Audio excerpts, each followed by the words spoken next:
Why should you try faster? That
brothers on the rise now.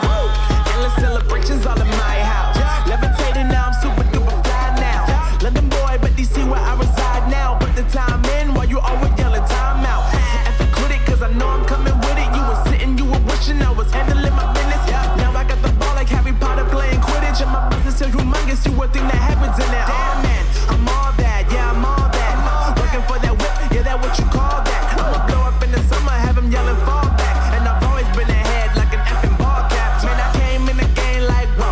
Got a couple chains on me cause I like gold. They told me I'm the best and I told them I know. Cause when I'm in your town, every ticket I sold. Yeah, they saying I'm the man. Facts, bro. Lot of haters, tell me where they at though. I'm the new pop, all I do is rap though. Want me on your song, throw a couple stats, yo. Woo! Everybody wanna do the same thing. Yup, that's why we ain't on the same page. Do my own thing, and I maintain. Flow like water, so I'm going mainstream. I'm going mainstream. Flow like water, so I'm going mainstream. Yeah, I'm going mainstream. Flow like water, so I'm going mainstream. I'm going mainstream. Mainstream. Flow like water, so I'm going mainstream. Yeah.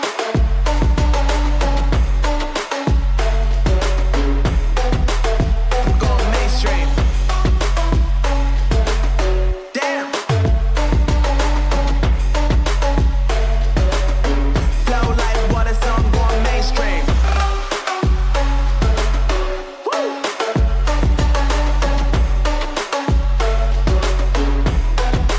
I'm going mainstream.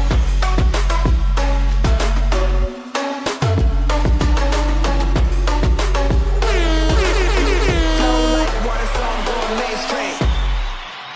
Yo, what's up, grinders? How you doing? It's Monday Night Gaming Grindhouse, episode 190. And yes, you're here. The fires are burning. I got my fireplace on because it's freezing in the Grindhouse right now, the Grindhouse Theater. So I got my fireplace on. Shout out to Manios with the 5 gifted members, dropping the bombs right on when we came in the house. Oh my goodness. Welcome to all VIP and Whole Slate. Welcome to the new VIP grinders. 16-bit Kev, Wild Rat, Homeboy Blaze, Nixie, Killer Cam. Welcome to all VIP and Ultimate Grinders. Yeah, that's right, Jiggery Pokery. This is live. Strut is coming. Oh yeah, soundboard is live. And we are ready. Thank you so much, Manios, for the VIPs. And by the way, if you've seen, we are seven grinders away from hitting the 3,000. It would be awesome if we could do it live on air tonight. But if we don't, we don't. But I like to say, we got them back in the Grindhouse.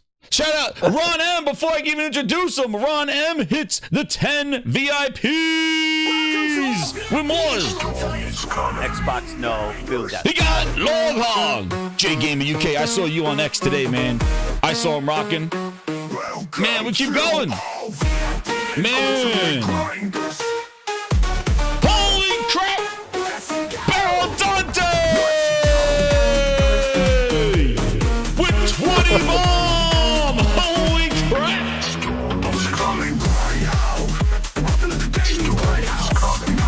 going wild. Xbox No, feel that. Well, Yo, there he is, Tim. I can't even get words out of my mouth. They are hyped. Jesus. Yeah. Woo. Grinders. Oh my goodness. Baldante, Ron, and Maniolis rocking the house. We got the VIP train coming on in the house. Holy crap. Woo, thank you so much. Yo, there he is. Let me get the words out of my mouth. Yo, I want to welcome Timdog back into the Gaming Grindhouse. Shout out to you, Tim. Happy New Year. Hope all is well with you and your family. How's everything going? Happy New Year, brother. Very happy to be on your show. You know how I feel about you. Great guy. I've known you for now, 8 years? Yeah, 9 man, years? long time. Yeah, and one thing I've always liked you, even when I was Xbox fanboy and you went to the PlayStation or you were critical of Xbox at the time. Even though I didn't like it, we always stayed friends. But Sure. yeah, man. I mean, you're a great guy, great show. You're all about the fans and the people, and I'm just happy to be here and to contribute to what you're doing. I think you do a really great job, and I think you one day might even blow up. I always man. thought that you were very talented. Hey, I appreciate it, man. First met you. I said. Well, I remember the first podcast we were on. I said, "This guy's great." It's like, I had like 6 podcasts I was doing, but I was like, man, I listened to you really on you were great. BGST, man. It's such an honor just to have you here, man, and just in fact, like on the just with all the craziness going on here, just talking to you, and after listening to you for all those years, back because again, like BGST. Let's go back to when I first heard you and Zaire and crap and everything. Yeah. Like it was something I was looking for because at that time there was so much stuff going on with the bad messaging from Microsoft with the Xbox One and the media just went bonkers and there was not a lot of places just to find out what the games were that were coming out because everybody was just so obsessed with the messaging and nobody was talking about the thing at all and about because there was a good lineup of games to the Xbox One and that's where I was listening to you guys on BGST kind of like something that's why I went to like YouTube podcasts because all the other media was like just trashing on it 100%.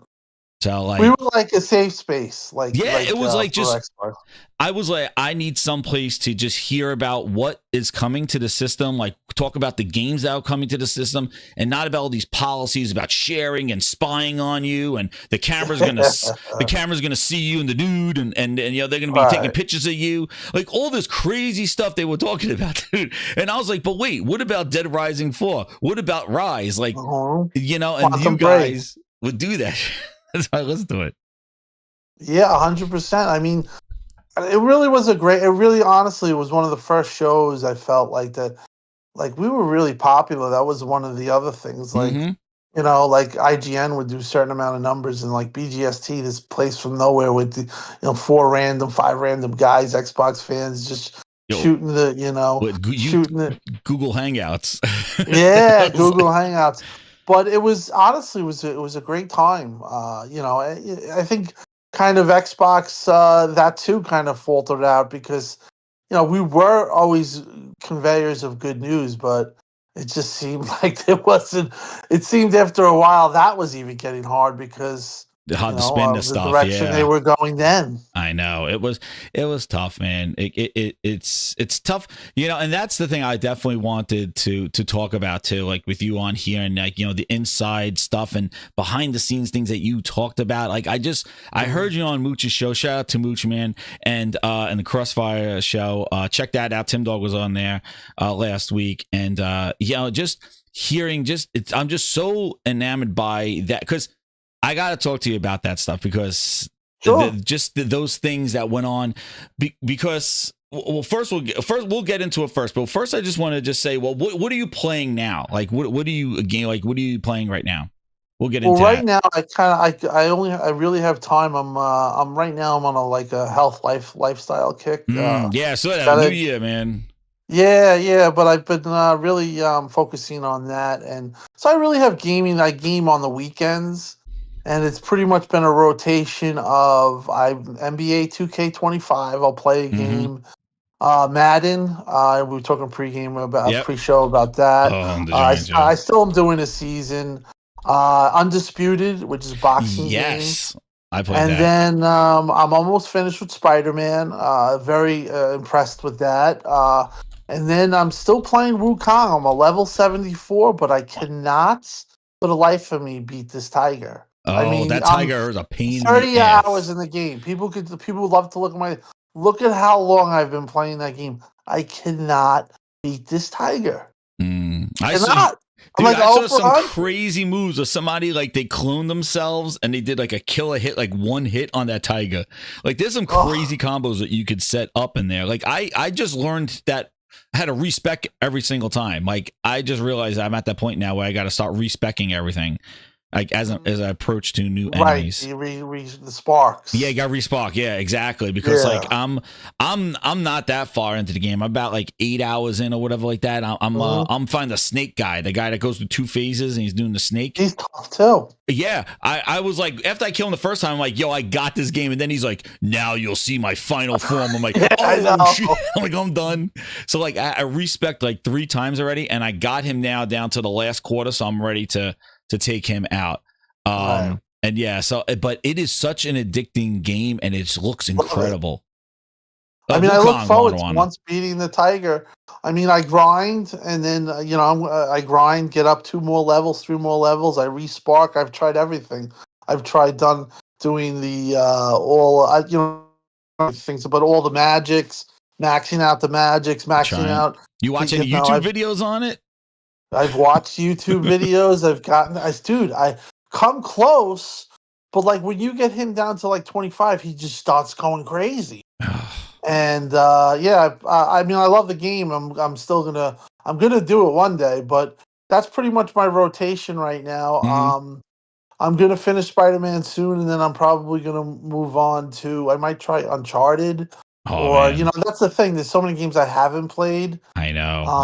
That I'm excited about. That's why a lot of people are like, oh, I could play Indiana Jones. I'm getting Indiana Jones, and I have no problem buying it, but I'm buying it on Pro, and I'll play it there. Yeah. Now, be right. All those games, dude. You're right. Like Uncharted. So many games on I know, and it I was played that was the Detroit kind a little. of when I got the PlayStation, I was playing those games and stuff. What Spider-Man you playing? 2? Spider-Man 2 or 1? Yeah, I saw it 2. I heard 1's better, but 2 is amazing. Oh, 2 is incredible, but 1 is really good as well. But like the thing said I his best felt with story on Spider-Man 1. was after you played Miles, like the way he moves and fights, like going back to the first one is kind of tough. Going back to the original Spider-Man after Miles moves so fast, and then the second one, it's a little more balanced there because they updated Spider-Man with less tech, like with more kind of he has the Venom powers and stuff like that. Whereas the first one, he's all tech. He has that stuff, but they're incredible games. And the thing is, the stories are sometimes better than the movies. What they have. It's very true. I've read that from people saying that the first Spider-Man, particularly with the girlfriend, that story is like rivals the movies. Like, the first one was so good with like Doc Ock and how that whole changes and Harry and all that other stuff, and you get to see. And Osborn and stuff like that, you get to see like it just evolves, and it's almost like an origin of the villain within the whole game, and it's just it really is incredible. And then like it builds up to like a Sinister Six type thing on there. But yeah, it's they've done a fantastic job in there. That's why I'm so disappointed they didn't do anything Venom wise yet. I'm waiting. I love heard Venom. they're not doing the DLC. I know. I was like, what is it? You know what? I can understand that. I think that they just want to move up the timeline, but Spider-Man 3 is going to sell 30 million again. So I mean, listen, the game is fantastic. My experience with the PS5 Pro, I say this with all. Oh, so you got the Pro? You got the Pro? Yeah, just the Pro and the experience. And this is coming from a guy that gamed a lot on Xbox. Maybe not as much as. I almost had a 80,000 gamer score or whatever, but I finished my share of games, and every exclusive that came out, I played and pretty much finished, or at least played a good portion of it. My true feeling really is that PlayStation, just the controller and even the UI and the way it's set up, it just feels more premium, and people get really upset about that. but that's the way I feel. I mean, put it this way: when I was being stubborn and not playing it, and that was just me being stubborn because I just wanted Sony to lose and Xbox to win, as fanboyish as that is, and maybe as stupid as people would say, but when I realized, I put it this way: you could see why they're so popular. They just do it. Sony does a great job, just overall, in my opinion. Yeah, well, they the thing is that they focused on the console. Like they Yes. even the features and stuff that they're doing. Like, you know, we're seeing, you know, what Xbox is doing, and they're like trying to make everything else an Xbox without updating their own Xbox. Like, make Xbox be Xbox. Like, dude, like, update that friggin' dashboard. Like, I still see legacy stuff on there from Windows 8. Like, from, like, you know, everything's still apps and blocks and stuff. Like, that thing needed a revamp. Like, that needed to be a refresh and like add features. And remember, they used to do like September and fall updates. Yes, Major Nelson monthly updates. They used to do winter and fall updates, and they used to revise the dash and all, and make it fresh and add new features and more social aspects to it. And they didn't. And I was thinking, like, you know, when having you on here, I was like, you know, one of the things I wanted to just remember, like, back we were talking about the Xbox One, and Grinders, hit that like button. Shout out to everybody coming on in here. We're gonna do some reminiscing and then talk about the state of Xbox and then the future of it. But one of the things I wanted to, do you remember when we were talking about Xbox One and when it launched? And the thing was is that they had a thing called Upload Studio or Upload, right? And they basically had, I was thinking about this, they had basically Twitter before Twitter and YouTube before YouTube. Like, I found some, you're talking about how I found like content creators. That's how I found Kid Smooth. Like, he made videos with Connect on that Upload community I remember. And it was so innovative at the time because they really, like, YouTube didn't have YouTube gaming. Twitter wasn't media focused. It was more of just text, very limited text. And they had this community on Xbox One of Upload where people would upload clips, upload highlights, use Connect and make like videos. Yes, I've done it. I did it. I remember I did one. I said one about Zaire. I think it was screen. I think Daryl Thornton. Shout out to him if he's around. He was like, bro, you had me cracking up, and that's how we became friends. It was because I made one of those videos. Yeah, like, people were making just videos with, it was so smart because everybody had to connect, and they used it as a social media type thing to do that. And I thought it was such an awesome thing to embrace. And then they just kind of abandoned it, like, and they just said, hey, you know what? Yeah, when Phil came in, he the Upload community, like the Upload Now, and they used to even have a weekly show or a daily show where they had people that they must have hired to do some shows, like upload content, and they'll highlight the top highlights of gamers that uploaded their, like, Xbox Record That type thing. And 100%. Basically, and they used to have like this weekly show, Upload Weekly or something, and they would do like, hey, these are the top scores in this game or the top highlights in these games. Yeah, I remember that. Yeah. Yo, it was just like, this is the innovation and stuff that happened before we got into the YouTubes and the Twitters and all that other stuff. And this was the thing that Microsoft was always big on, was the community. Like, they built this community, and that's why it bothers me so much watching them manipulate this community and just chase them away in what they're currently doing. They've been doing. Like, I feel like that they took all those good graces that they got from everybody, and they just kind of like, yeah, you go to the side and we're going to do our thing. And yeah, I mean, they were always like, I think, and it's to their detriment. They always were very research and analytic. Whatever the analytics or the research would say, they were very quick to like kibosh things like Snap. I thought Snap was. I like Snap. The Snap, but that was because it took away from the power. I mean, they really the Xbox One was a huge mistake, along with a lot of them. But there were things about Xbox One that, in the beginning especially, that were really cool and innovative, and probably could have translated a lot more to today, because they were so, again, being so future forward thinking, right? Forward thinking, that they're just, they're like, I think even today, which we'll get into, like, yeah, maybe in 20 years everyone's third party, but not now. Not now. And it's kind of, It's kind of like with that, with some of the stuff that they had going on with Xbox, and just the ideas that they had were really, really good, but they unfortunately, they've They had just drop them. they've done that 100 times. They'll do something for a year and then they just get rid of it, or it just loses touch. Same thing They with don't ever give it a chance. Yeah, well, they just like they did with the avatars. Like they just like, yeah, nobody's using them. It's like, yeah, but you really never did anything with them. Right. That's why nobody's using like them. you said you were, or they were gonna be a part of Wear like your achievements on your sleeve. Yeah. Like you stop that, and then you're like, yeah, nobody. Data shows nobody's using them, so we're gonna stop the avatar. It's like, okay, but it's because you weren't supporting it and refreshing it and adding it, so that's why nobody's using it. And it's almost like it's a microcosm of basically what the console is. It's like, if you're not updating and refreshing it and adding stuff to it, then you're going to be like, we're minus 29%, we're minus 30%, because it's like you're getting sold out 5.4 to 1. Like, what, it's, you got to invest in it too.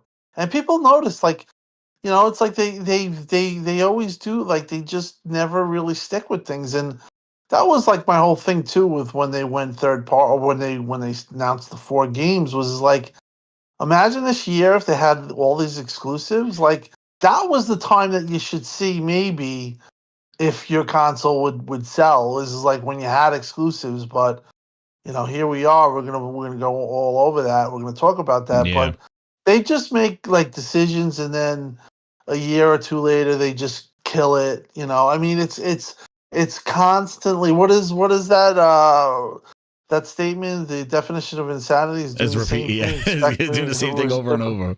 Yeah, but that's what they've done. They've done the same things over and over. They get high on something. They're pushing it, and then it's like, then they just don't address it, and then a month later it's gone. Like, oh yeah, we're just closing that down. Yeah, no more. Like, and you look at even things like Kinect, and even like Mixer, going back into the past, like they had this idea with Kinect that it was gonna track all the stuff. It was gonna do exercise things. It was gonna see a heartbeat. They were gonna have all this entertainment rolled into it, and then recognize hand movements, and signals. And I was so excited about that stuff. Yeah, dude, I really was. It was interesting. I was very. I thought obviously it hit a wall.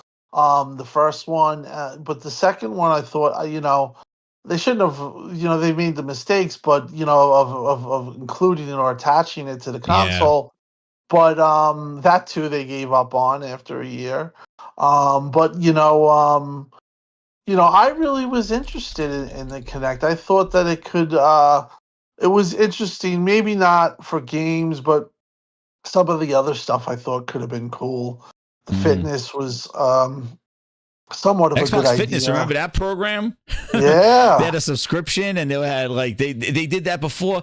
Dude, that was before even Meta did its whole thing with what is it? The Meta exercise program, then with Supernatural, and they were doing that stuff back with Kinect. They had Xbox Fitness. I remember that rolled into now they have Pelotons doing that. I mean, so they had good ideas, but again, they just never really gave any. They just never stuck anything out. It's just been never with that. Like, and you know what? I think what has happened over the years is that we went from an Xbox product to now it's a Microsoft thing, and I think Microsoft, because a lot of these things are inherently in the DNA of Microsoft themselves. Like, they've done this, and we'll talk about the future of what Xbox is and stuff, but Zune found the same faith as what Xbox had. Like, Zune music was exclusive to Zune devices.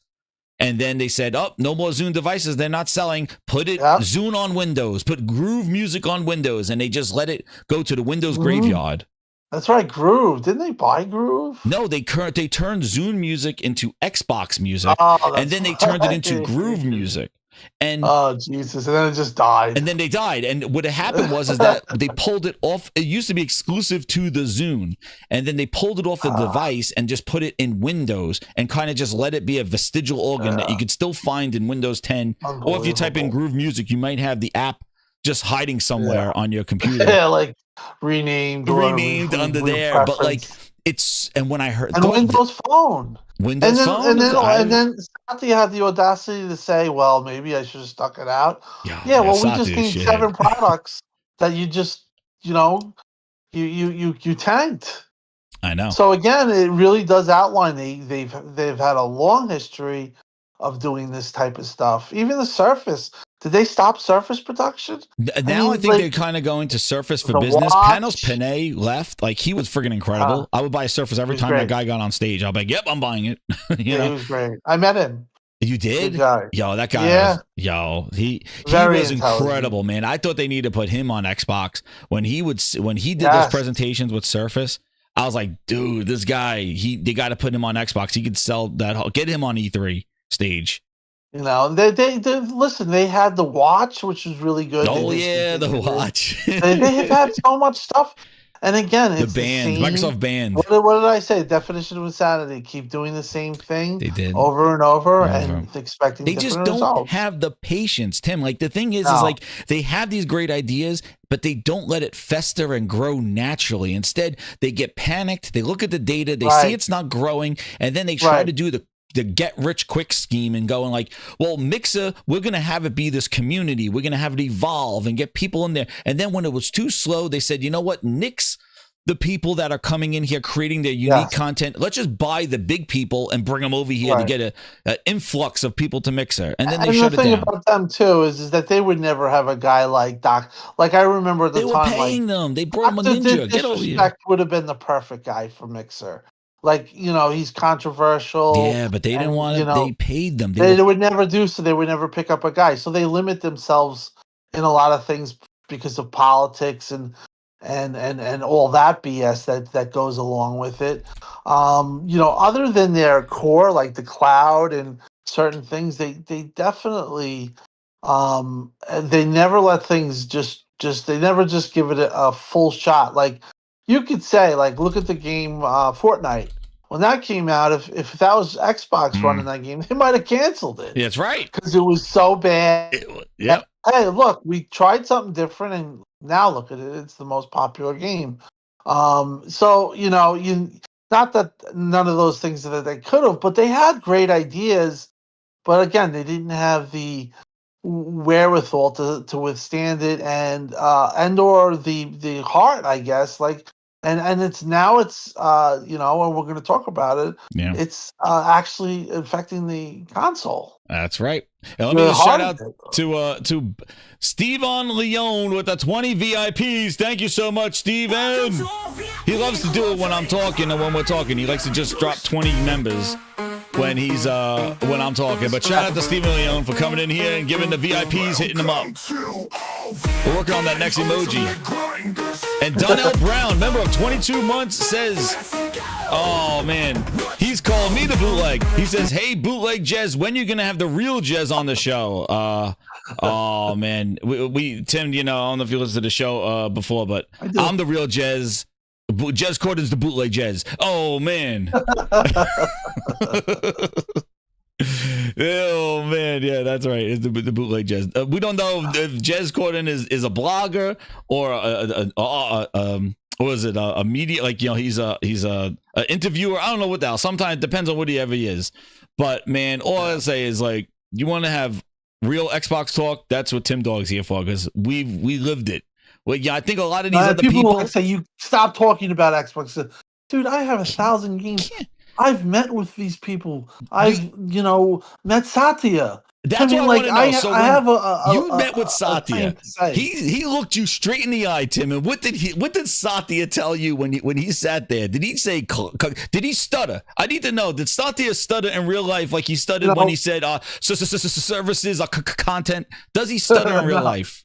You know what? He is a very intelligent man. Obviously. Oh, so no stuttering in person. Okay. No, but to be honest, when we talked about video games, I could tell that he stuttered when he talked about video games.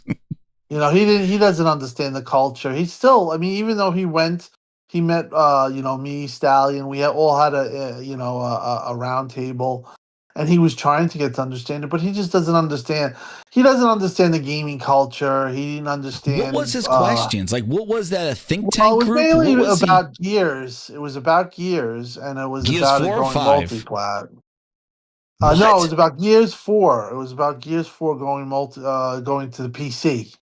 It was Gears. So good. He got the community together and asked, well, like some representatives. Well, that was one of the questions. Yeah. Are you okay with Gears 4 going to PC?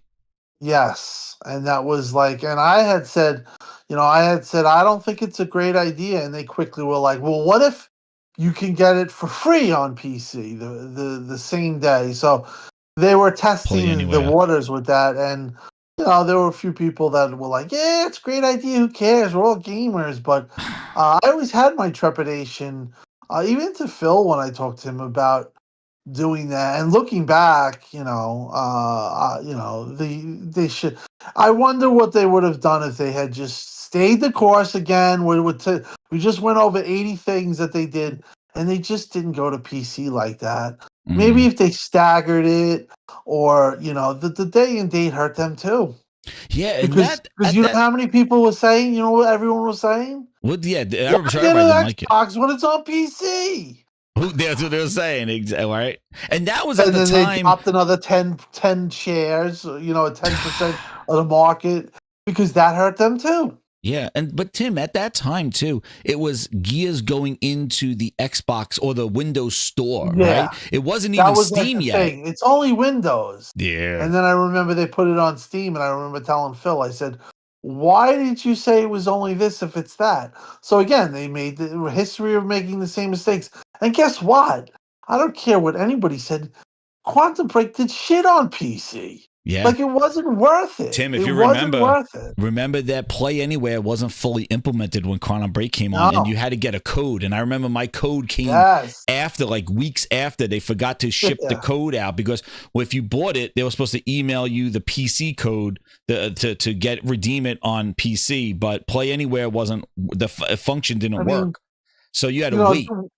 Yes, you had to wait. But that was a clear-cut sign of the bullshit that's going on that started last year. But a clear-cut sign was, and Crap really was right. He was like, why did you just tell us they lauded the game as exclusive in 2013.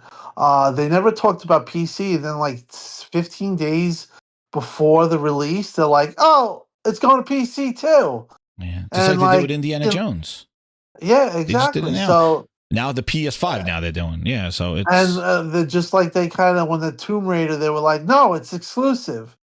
And then they got crapped on. That was Square Enix. Like, Square Enix screwed on that one, dude. Then all of a sudden at a Windows event, they're like, oh, it's going to PC and PlayStation. Yep. And I remember asking them too, or it was like, why did you guys do it? Like, we're trying to cut our losses.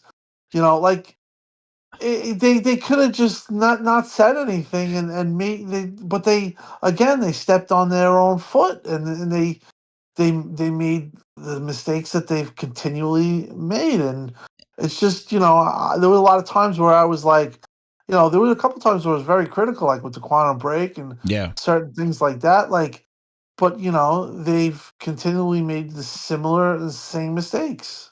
And like the thing that must that you would feel is like, if they're asking you and you're giving your honest opinion, and then they go, okay, that's good, but we're doing this anyway. Like, it must be just like a double nut punch in the sense, like, exactly. Which was the same way with everything that was going on third party. I knew when I wrote that email that the response was, I know Crap and other people wrote emails, and we were just like, they're doing this. They don't care what we say. They don't care. And obviously. But the thing is like, but then they do these events, they do these things, and they're just like, they give this impression that they do care. Like, oh, we care, the community. Even when he did that podcast last year, he's like, it's about this community, and we're expanding community. And he talks about this community, but it's like, dude, you're not listening to a community, because I can't imagine Xbox fans are okay with all this stuff that's going on. That's why this whole like everywhere and everything's an Xbox and all that stuff, I think true fans of the brand and stuff will be like, dude, this is not what we bought consoles for. And what's crazy is that they sold you a console, and when they sold you this console, they're just like, yep, you bought it, and now we're doing this. And it's sort of like, how did you get people to buy into another generation of consoles when you weren't even paying attention to it? You didn't care about it. and they went on stage or on video, and they said like, listen, you're gonna only get Xbox games where Game Pass exists. And then they went to court and they got Indiana Jones exclusive, and they again. They do one thing, get all behind it, and then 2 years later, they're like, they won't even acknowledge what they said. That's what really pissed me off with that podcast. There's a lot of things that really pissed me off with that whole situation. The first one is they leak it and they act like nobody knows anything, but they're leaking it to see the reaction. The reaction was horrible, and it led to 10 months of decline. Which they still walked into it and did the same thing that they always do. They didn't take the feedback, and then then they were going to actually. The plan was to open the show with Diablo going into Game Pass, and then they actually, before the podcast, they were just going to say, "Oh, these 4 games are coming to PlayStation," without any kind of update. Who was going to say it? Like the same people that like blindside the fans. This is how tone deaf they are. They were going to blindside the fans. Holy crap! But they saw the reaction to the rumors or the leak, and then they have this stupid podcast, and then again they double down on things that they say that they don't mean. 4 games, but don't take it a signal as all games are coming. 8 months later, no red lines. Like, come on! Like, there's just too much of that stuff. And you, credit to you, I remember when you left Xbox and you were like, I just got pissed at them when I started this channel because I did not like this direction of day one stuff. Like my big thing was day one Game Pass stuff. I feared the quality and content of how games are coming from them that would compromise their first party. And that's where I wasn't a super fan of this Game Pass and then them giving away for $1. I'm like, well, what kind of games we're going to get? And then my big thing is when he announced for the Xbox One X to be $500, I'm like, you didn't learn. You got laughed off the stage with the other Xbox at $500, and now you're doing it again. And and if you really, because they needed to come out with the Xbox One X at $400, slap Sony across the face with their Pro, and say, we're here, most powerful console, same price, let's go. And he went out there at $500 and start talking about PC and X. And I was like, you know what? I'm not liking this. VR that never came to fruition again, tripping over themselves. Like, and I'm like, I don't appreciate it. Trip over themselves. And then, like, I get it. Like, it's okay if you're an Xbox fan and stuff like that. I'm not gonna kill you for it, but don't get mad at me when I'm pointing out every time they you're tripped fighting over them all themselves. over the place, man. On X, I see you every day. I mean, it's just like they're like, don't talk about it. I'm like, I can't talk about something that I have knowledge that is in my pinky that knows more than what you do. I mean, I used to hang out with all the executives when I went there. I went to dinners. I was playing with Phil every single week on Xbox. Would he give you like insight to things that are coming at? Like, would he talk about stuff or just talk about the game? He would never really. He was very. He would always choose his words carefully. Choose his words. Yeah, I'm assuming. He was very good at that. But it was kind of also like we kind of like said, hey, we're not going to talk about business. Just talk about the game. Yeah, let's play games. But there were times, obviously, where he kind of, he gave some insight. There was things that I learned about that many people didn't know. But he, to his credit, he always kept the business side. He knew not to be like blabbermouthing and stuff like that. It was his job. They're recording him. And then when the whole ABK thing happened. Oh yeah, we still played, but it was really quite obvious that he didn't want to talk about anything related to it because he was actually fearing that, he could get in trouble and stuff. So we kind of just really kept it at, hey, let's laugh around and joke around and like as an escape, Yeah, and I think Phil's a good guy. He's a nice person, but as far as something that I spend probably over $50,000 in games and consoles. Travel, whatever, putting into it, I can have an opinion, and I can also, like if the Giants, like we talked about, like if they stinky and they need change, you know what? Yeah, those guys might be great guys, but I want the best Yeah. for the team, and I wanted the best for the console. And when that was quite apparent to me that it wasn't going to be the best, and basically they're just sabotaging themselves in the worst way.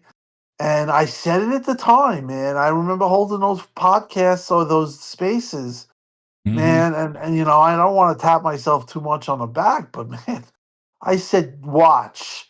They're gonna drip feed it, and they're gonna start to lose share, and they're gonna really hurt their image even more than it's been hurt.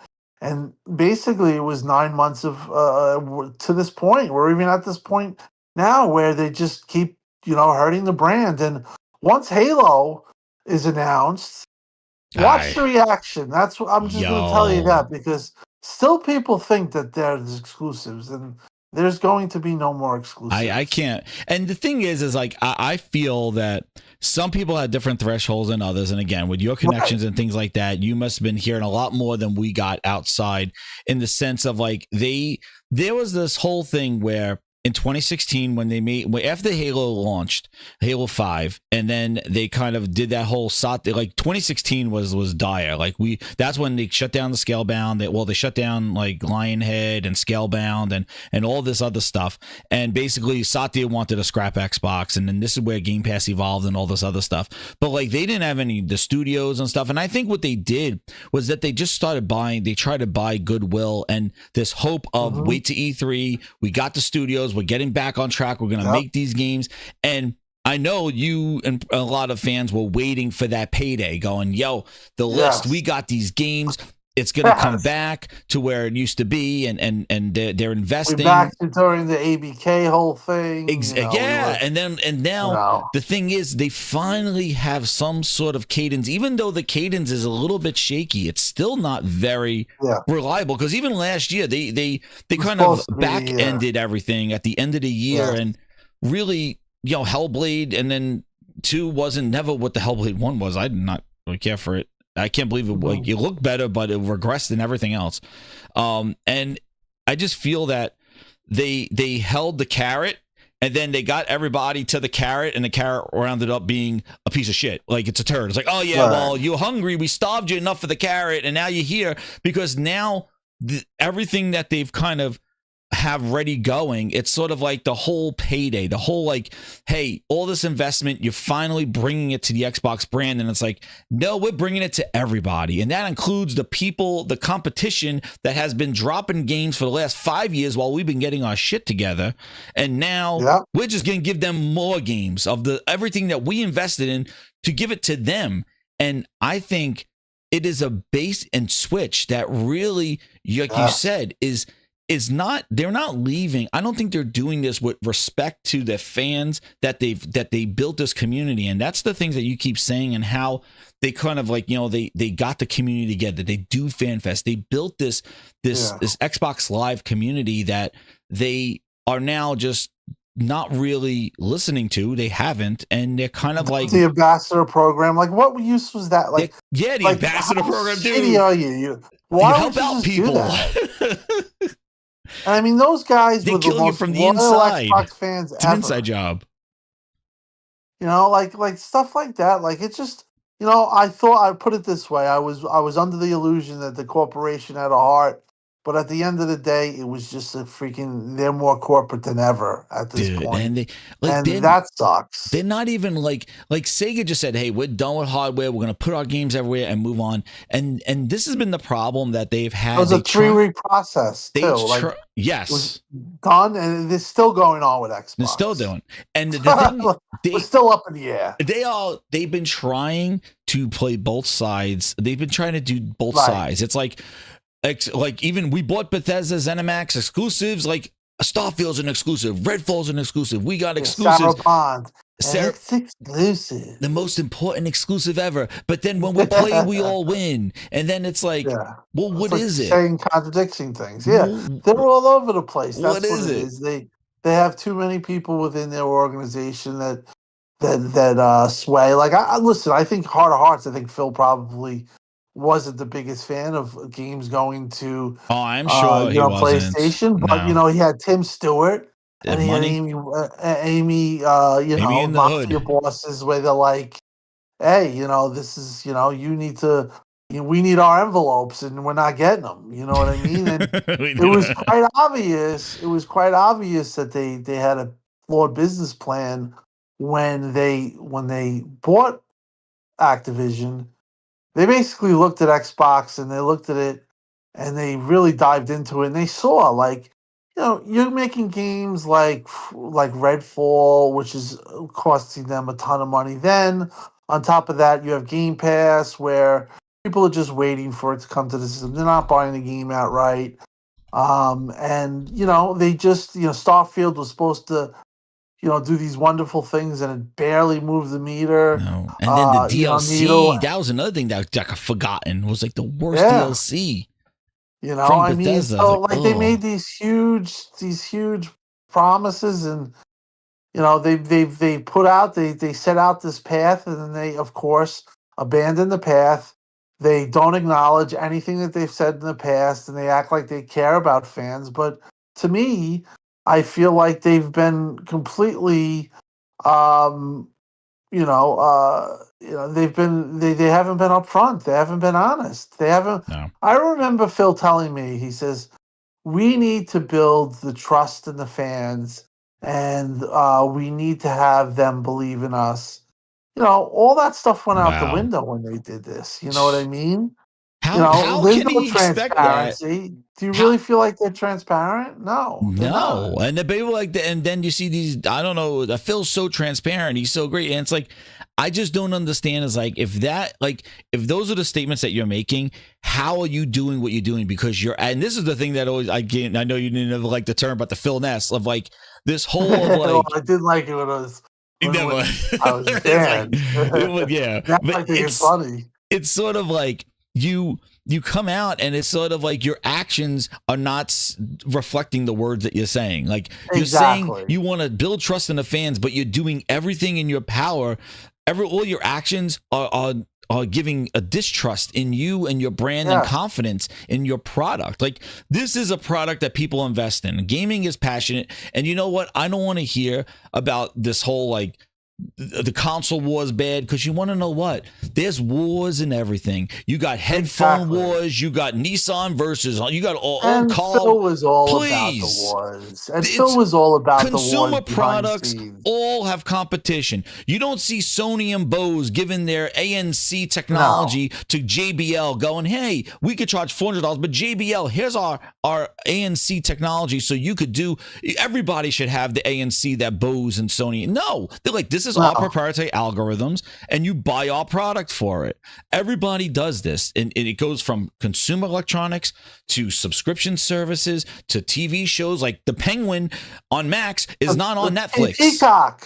Yeah, well, look at that. They advertise exclusivity all the time. Yo, look at Netflix getting live Monday Night Raw. Like, couldn't Max making HBO make a lot of money if they put Penguin on Discover, on Fox, or on whatever, CBS, or on Fox? More people to they watch don't do it because, listen, and these people that say that these people like exclusives don't matter, it's just games, it's bullshit, because those same people who are so loud right now are the same people that were in my DM telling me, tell Phil if Starfield's not coming, if Starfield goes to PlayStation 5, he doesn't know what he's doing, and it's going to be the worst thing ever. I mean, that's another thing. You see, like, these fans, and I don't know if it's... How are they a fan if they don't believe exclusives matter? Like, what are you a fan of if you're not of the games identified? Everyone was about exclusives. I never heard They were talking about Call of Duty being exclusives, the same people. Like, they're make Call of Duty exclusive. You know what I mean? Like, so now all of a sudden you're like, oh, it doesn't matter. Microsoft gets 30% or whatever the stupid economics of it is. And like, it's like, okay, how does that help you? Exactly. What's Sony giving you? What is Nintendo giving you as a platform? So you mean to tell me that I can get on Sony, I can get everything, but you can only just get Xbox games. You don't get God of War. But the Sony guy gets God of War, Halo, Fable, or even the Switch. The Switch gets what Mortal it gets Mario Kart 9 next to Halo Master Chief Collection next to goddamn Metroid. Like, are you kidding me? Like, who? That's dude. You get everything, soup and the nuts. Exactly. And the only person that Blacknuts. suffers. Oh, good. Sorry. The only thing that suffers is Xbox. Exactly. Like, if you're an Xbox only fan, like you're not getting as much. You're getting as a the shit end of the stick. You're getting, you're fine with like, oh well, I'm happy to play these games. Yeah, but the thing is that you're missing out on those other games when you could play those games and the other games as well. And it's sort of like you could have your cake and eat it too. And it's sort of like, why are you gonna sit there getting, the ass end of a sandwich? And like, now you're gonna have the Pro, where you're getting the best portion of the game is the Pro played on console is on Pro. Well, they're gonna say, well, PC. Then now all of a sudden, Xbox is PC. Now I used to say that, and I used to get flack from the certain PC guys that are big on YouTube. Now I see these guys, they're like, who cares? Xbox is a PC. It's the same shit. It's just games. So, I mean, that's the biggest thing, too, from the community. I've seen a lot of hypocrisy. There are many people that say this is the stupidest idea ever. Well, but there are, a certain amount of people that are just like on the verge of insanity, like saying things like, Tim, PlayStation not selling and Xbox Series X is outselling, is sold out. It's insanity because lying. Tim, once Microsoft put their games on Steam, it's not an Xbox. That is out of their, like, if it was on the Windows Store, it's still within the ecosystem. It's still private. But once it goes on Steam and stuff like that, like, you can't, like, it makes no sense. Like, are you a Windows fan? Like, the thing is that Windows is the thing that kind of hampers a lot of gaming. Like, it's just compatibility that makes it great because it just works with everything. But it is a nightmare of resource intensive stuff. And nobody bought it. And everyone said that it was a horror show. You can't I have all the little portable Microsoft, the Windows things, the Steam Deck. And I'm telling you, Windows on it is a nightmare. And is and also, Tim, one of the biggest things. How long have they been saying we're going to fix PC on Windows? Oh my God. We were talking about that on here, like talking about how long that Xbox app existed on Windows and they never made a big picture mode. That Steam has had. I mean, I remember Windows. I'm like, how do I find my game? Exactly. I'm trying to figure out my game for like 15 minutes. I remember the telling Xbox Kevin controller. Kevin Ugans, I'm like, bro, what's up? I mean, why? It should be on my screen if you're going to make it so centralized. Right? It was just like, it was just not, it should be clicking the buttons quick. And they've acknowledged, listen, the proof's in the pudding. Everyone that talks about Windows is like it's utterly a disaster, and it's 2025, and they're still. You can't control it with a control. Like Steam has such a better. If you have Steam Big Picture Launch, that is a better. That basically what it is basically Steam OS. It's like that's what it's going to be with Linux, but it's all usable with the controller. And and Windows, you have an Xbox controller. Windows, you hit that Xbox button, that Xbox app don't own, that bar comes up, which is basically a widget it's horrible. I've shown everybody on here like that experience. And what's crazy is you're right. They acknowledged it, but never fixed it. And then they have no mods. They have no support. The community doesn't support it. I mean, they made so little money putting Quantum Break and Gears that it wasn't worth it. Like they should, if anything, if they were going to do that when they did it in 2014, 15, and Satya had this meeting with fans, can you at least have the store running well? I mean, I remember Phil going into, I think it was Xbox Fan Fest in Mexico or Brazil. And it was like 2019. Whatever your name is, this year, a big surprise. Really focused on getting PC and Windows and the games and everything to be a much better defined experience. It's 2025 and they're still scrambling. And that's, that's the sad thing. Everyone who talks about, it's ubiquitous with PC is Steam. Like when you want to buy a game, it's Steam. Mm-hmm. Like the brand recognition is there. Nobody's saying, "Oh, I'm going to get it on Windows." When do you hear that? No. Never. Or So it's Xbox like and it's a PC. And Tim, one of the things I wanted to bring up to you was like, even when you talk about the community and Fan Fest and they say everything's an Xbox, the people that are lining up at that Fan Fest, at this community, that's not some dude that was playing an Xbox game on his phone with the Rikishi controller going, wow, I'm here at Fan Fest because I was introduced to Xbox with my phone and Rikishi controller. Yeah. No, dude, they're console the owners, dude. ecosystem. They're console, they're not some guy that like 100%. That's what I mean. And this they whole kind of like. I think Xbox is weird like they're that. so Like weird. they're so driven by research and data, but then they're like they do stuff like that. Like they have no. They're just out of touch. I mean, they really are out of touch, in my opinion. And the brand, it's like I remember on Mooch's show. He's like, well, we were talking about price or whatever. He's like, well, whatever it is, I'm getting Nintendo. I'm getting the Switch. And you know how many people are saying that? About 100 million people are just like, whatever they do, I'm getting it. Hell With yeah, I'm Xbox, buying it. the new console, if they ever do it, it's like, then nobody's saying that. No. Everyone's looking for the other shoe to drop. Like, what's wrong here? Yeah, and the You know thing what I is mean? that they have no. Well, like they have no their identity, like, and what one of the things that I found that was the biggest travesty is what they've done to their biggest franchise, their identity. What the last Crackdown, the last Halo, the last Gears, like every single one of them was customer.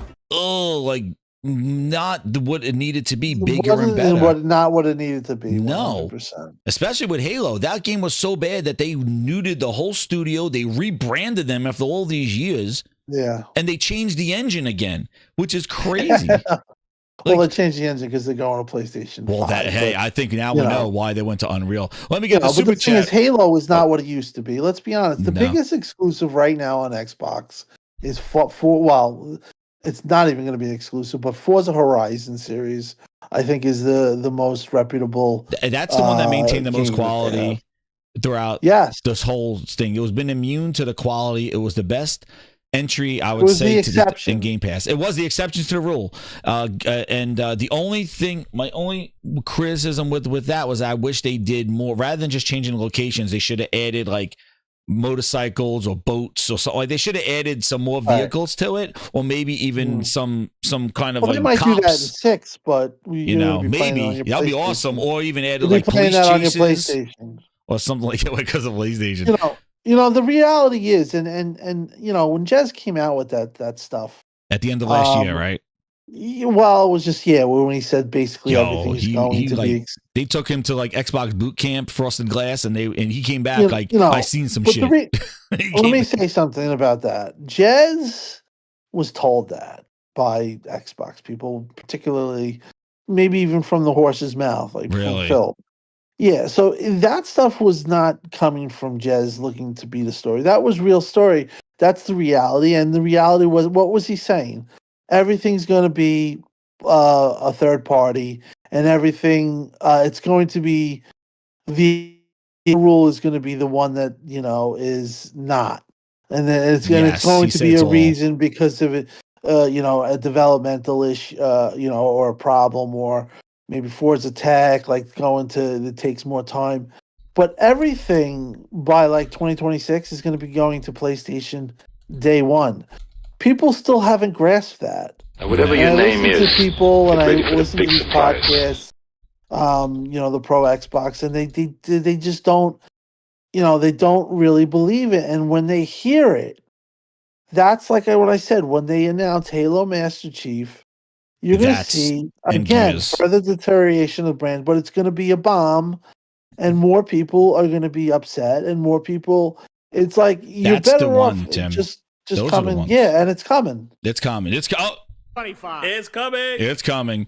Tim heard it first, but you're right. Like the thing is that's when I think the reality sets in, when it's Master Chief Collection, or when it's Gears or Halo or Forza. I say the three of them, either one of them are going to a Switch or PlayStation. I think that's when everybody's like, wrap it up, like that. That's it. That's their identity. They are officially third party. It's like when we saw Sonic shaking Mario's hand. It's like, oh, it's a reality. Like there it is.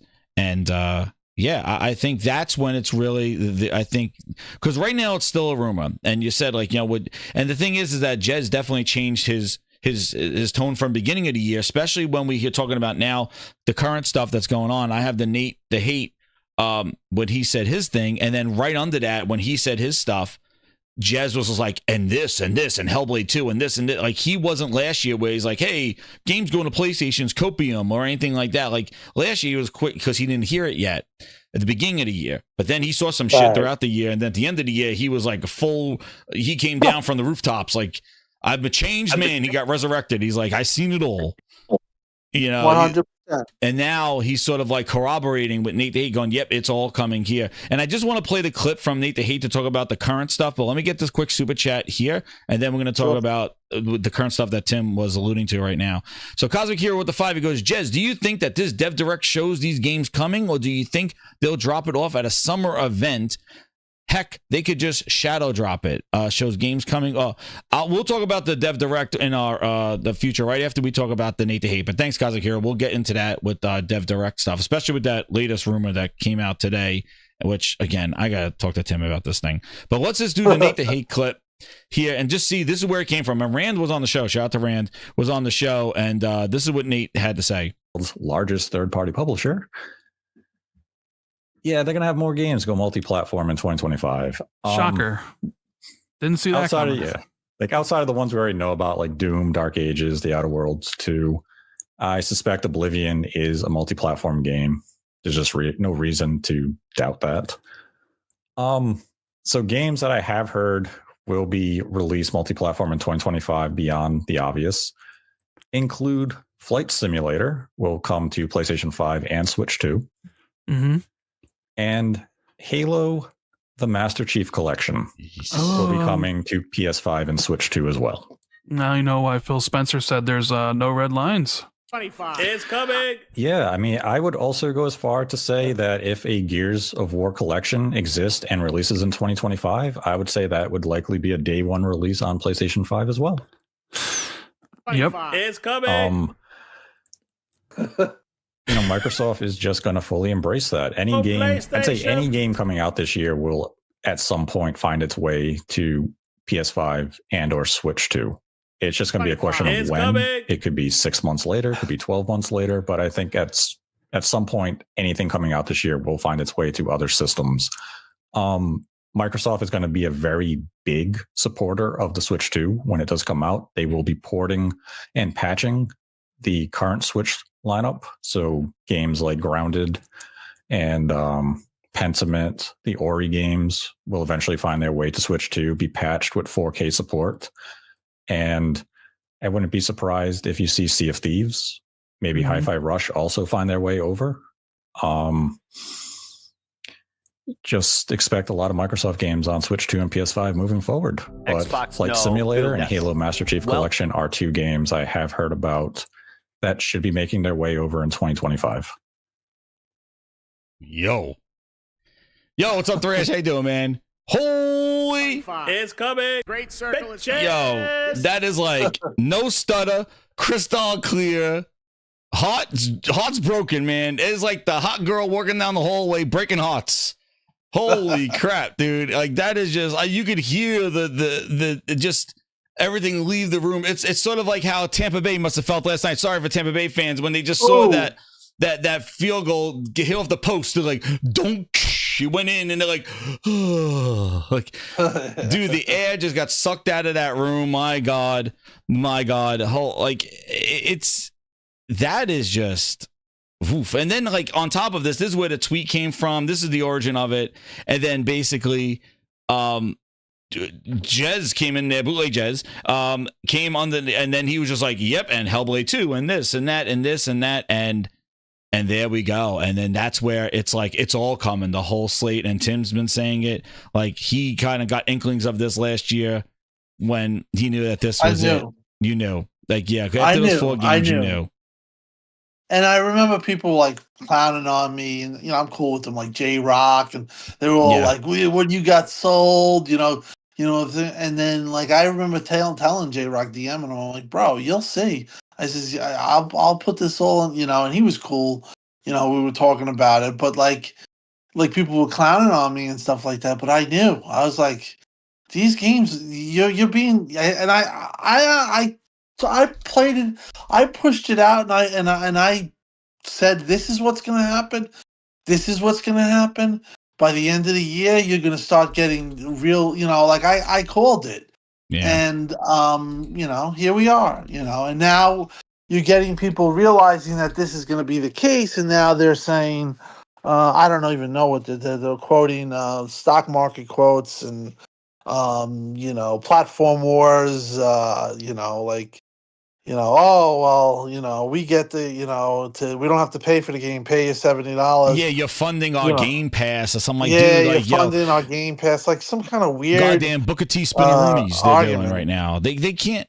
They're talking in tongues, Tim. Like the thing is like they're like I don't know what they don't know what to say anymore because like they got groomed so much thinking that like I just they got so much that they thought.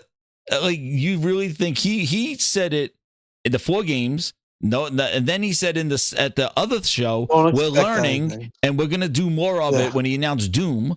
And then at the end of the year, they did Indiana Jones, which I thought was a biggest kick in the nuts because why would you announce Indiana Jones coming to PlayStation before you release it on your own platform? That's when you there again. It's they're out of touch. They're tone deaf. You like that was just a real kick in the where. I mean, like, come on. Exactly. I mean, like, it was just like there's no reason to do that.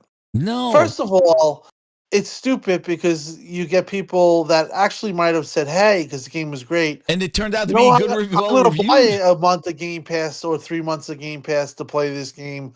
But now they're like, oh, I'll just wait for it to come to PlayStation. And then when there you have the are Pro, a lot of people that have just console, one or the other. So they were real dumb to do that. It was a stupid. And that was a pandering moment.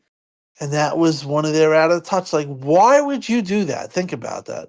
It just puts down the loyal fans that were loyal to you, the guys that say you can do no wrong, and they basically embarrass you. That's like, it's just, and then they still get like, I remember watching all the reactions and it's like a joke. I went crazy. I said it was a kick in the nuts. I was yelling. I was like, I didn't want to stream that thing. And then when I was like, you tell me the one more thing is, holy shit. Like, my reaction was wild. I couldn't believe they did. I was like, what a kick in the nuts. I couldn't believe they did it either. I thought it was a real tasteless thing to do to the Xbox fan creator, even all the creators, like, you would think that they would have learned that they got pretty much they got played. They got on played. Your fakes. They became memes. Like, I mean, how many did you? Yeah, well, here's my friend right here. Xbox guys. It's coming. Here he is. It's coming. Yeah. He was totally stunned. He's like, no PlayStation, and he's like, great circle. He called that right bitches right before they announced it. There he goes. Now he lives on my soundboard right now. What did he say? He said, "Yeah, you're he right." was like, when it came out and it was announced they get the release date. He was like this. He's like, great circle. He said bitches, and then he said no PlayStation, and then all of a sudden they announced it on PlayStation, and he goes 25. It's coming.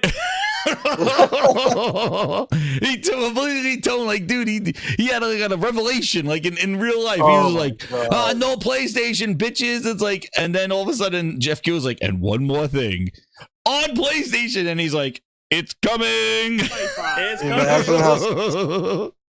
He's a living meme right on my fucking soundboard. I got him right here. Yo, the people like they oh my god, they went from one side to another. Like they completely got manipulated on that whole thing, and it made no friggin' sense. Why would you ruin in the holiday season? Like it just shows you right the tone deafness. Like why would you, like the holiday season? You got a game coming to Game Pass. Like Game Pass needs to fight for its life right now because you haven't been providing the consistent content to Game Pass. Like you went to Tim, this is the first console, the series consoles, no launch games for it. Yeah, like you and had a launch 2022 was really bad too. And then 2022 happened when they delayed goddamn Starfield. They're like, yep, and then we got nothing that whole year. How do you do that when you got people paying month after month for this day one promise? you got to be delivering day one. Like, who would sign up for a service that says, yeah, we'll have stuff for you whenever we feel like it? Who's going to continue to pay? Who has that money? Unless, and especially you're getting up to $15, $17, $20. Like, people are going to see that recurring and charge. that's going to go up this year because they do have a lot of games. Oh, yeah. So it's going to go up. So don't, and they I think they could get away with it too. I mean, they're definitely going to do with it. Well, they could do whatever they want now, just like what all these other subscription services do. Because what's crazy, and I had that as one of my shorts that I pulled up, was that how Phil in last year's Xbox podcast thing, he said, well, we could go expand and put these games on PlayStation to get more people. That's what we're doing. Or we could just keep getting money, like increasing the prices from the people that we already have. Yeah. And it's like, dude, you're doing both. Yeah, exactly. You're and doing they will. both. Like, you just, they're gonna do both. You're gonna do both. You're gonna go put it on PlayStation, making it look like, oh, we're saving you money. It's like, no, you're not. You put it on PlayStation and you increased us to $20. So you're not. You're doing both right now. You're not. 100%. It's not. You're not. And that's why when people go, oh, well, people on PlayStation are paying for Game Pass. It's like, dude, then if they were, you would still be at $17. Listen, I never had a problem. I've been gaming since it started. I never ever had a problem. I bought a $700 3DO. I never had a problem owning a game and paying full price for it. Exactly. And that includes when Game Pass hits. I you know what I did? I would buy the game. I would buy a third-party game instead of the Xbox games. And like I said, I have 1,100 games or whatever on Xbox. You know, and the Game Pass, unfortunately, it kind of does give people that out, and people use it. Like, people are going to use that dollar trick that they did. Oh yeah, the stacking for the dollar. Like, you pay 3 years of $60, and then you upgrade for $1. And the problem is too with Game Pass, as good as it is, and it is a great value for gamers. That the prices are going to come up just like with every other subscription, and their internal projections are not going to happen. You know, Phil was saying that he's going to. Did you have any cool interactions about like how Game Pass growth or like what it was doing? Did you have any kind of talks about that? I or feedback thought Game things? Pass was doing good because of what he said. Yeah, but the reality is that when he was saying that, the ceiling wasn't hit, so. They did believe it, I guess. Like, they were like, oh, you know, we can. And some of those comments that, you know, growing to other games.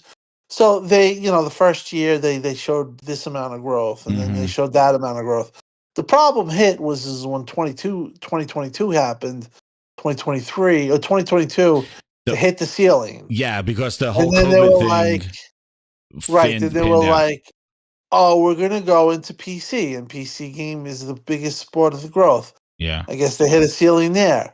So their internal projections are 70 million by 2027, which Phil says if it doesn't hit that, they are going to basically shut it down, or they're going to have to close shop. They're not hitting 70 million, so that's going to be another thing that Phil said that wasn't true.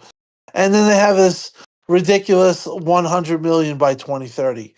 That is not happening. That is not even happening if you go to an ad tier, which they were talking about, which was a barrier to entry conversation that they had. And it was basically, hey, you know, you can get Game Pass for like cheap, really cheap. Yeah.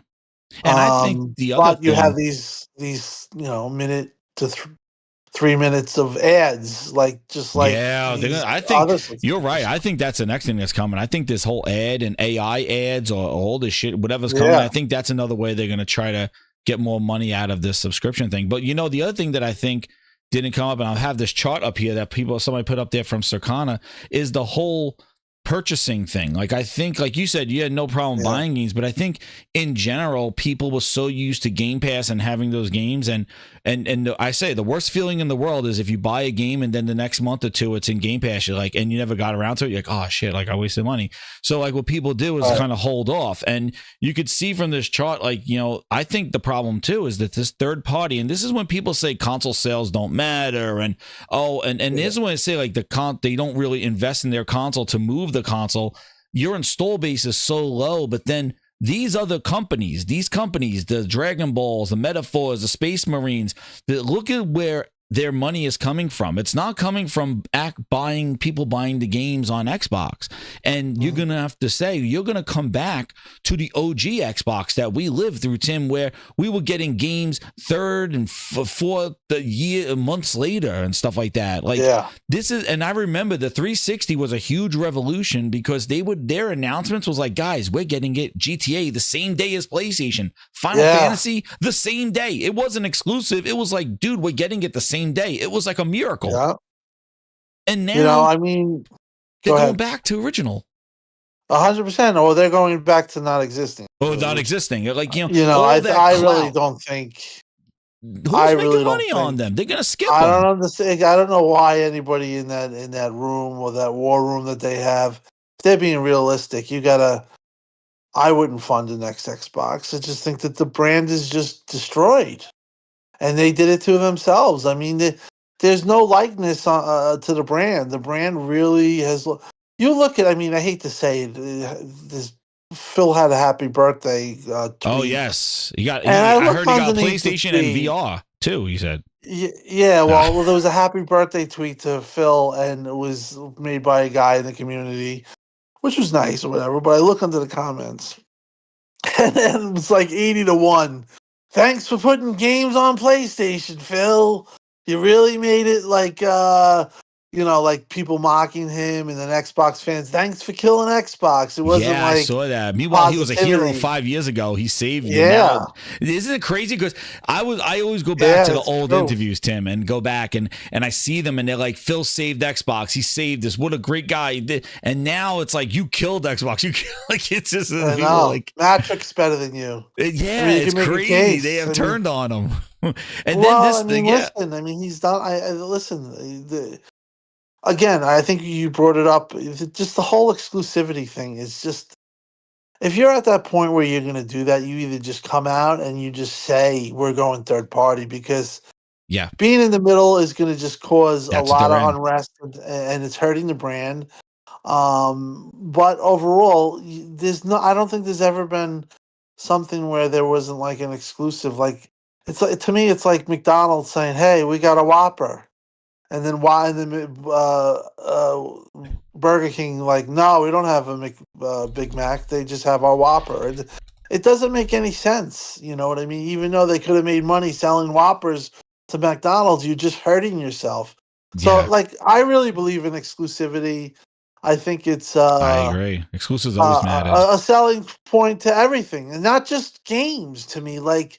It's ecosystems, if I buy a Tim. Car, it's not just I want selling something exclusive to it, and like Tim, personal car. It's not even like the people go, well, it's not going to move the consoles. It's never going to sell. But the thing is that exclusives equal their ecosystem success. So like their ecosystem, wherever it lives, whether it lives on PC, whether it lives on cloud, whether it lives on console, the game being exclusive to them and having that quality is going to draw people into their ecosystem, not just selling a console, but like, remember, their console powers their cloud. And I was saying this before. If games skip Xbox console, they're skipping Xbox cloud. And that's supposedly the future.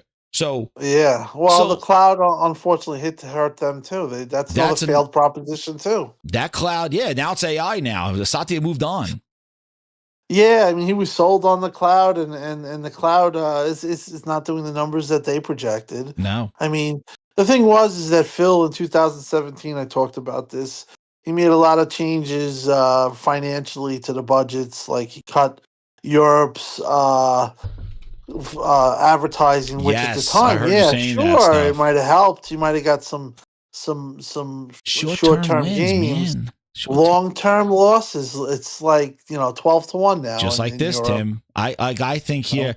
Putting their games on PlayStation, and we're seeing here, I'm just showing the global monthly sales that they have, and again, this is VG charts, who knows, but Aaron Greenberg did quote them once, so like, who knows, but Xbox One, they're pretty close, but they're showing major. Dude, they're showing, look at this veer off right here, like right around 37 month, like where it just like the Xbox, I think that's when the Xbox One X came up around here with the one, and now the X And that's the other thing. Not having an answer, like you said, to the PS5 Pro is another devastating sort of like you're out of the conversation. Like especially you're gonna put their games on there for consoles. Exactly. And you're getting like Sea of Thieves getting those enhancements and all these games getting enhancements. Like you can't and you know, one of the things, and I won't go into the technical analysis, but we already see in Kingdom Come in your face too.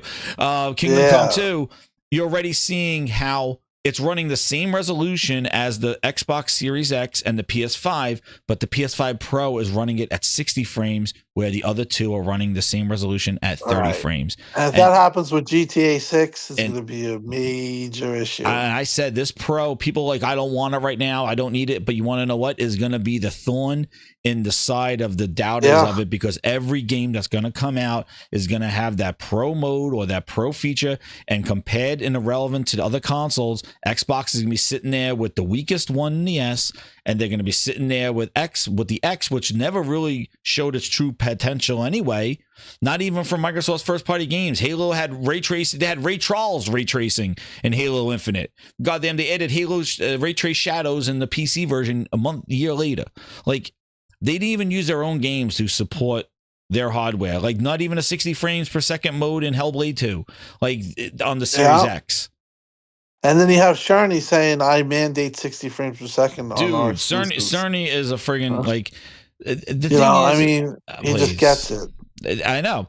And so like the thing is like bringing these games to PlayStation. I just wanted to ask you, Tim, like, I feel like this is just another short-term put a Band-Aid on a leak, like trying to put it like 100%. A bubble gum on a leak. There, I think of the Chevy Chase in Vegas Vacation when he's putting the bubble gum and the dam is leaking and he's putting the bubble gum and another one pops open and stuff. I think because I really don't think they're gonna make their money back at all on they're not. The PS5 either. Like I think or on the Switch. You think Hellblade 2 is going to sell well on PlayStation 5? No. Again, it's the same mistakes with the PC, like the Quantum Break. They didn't make no money on that.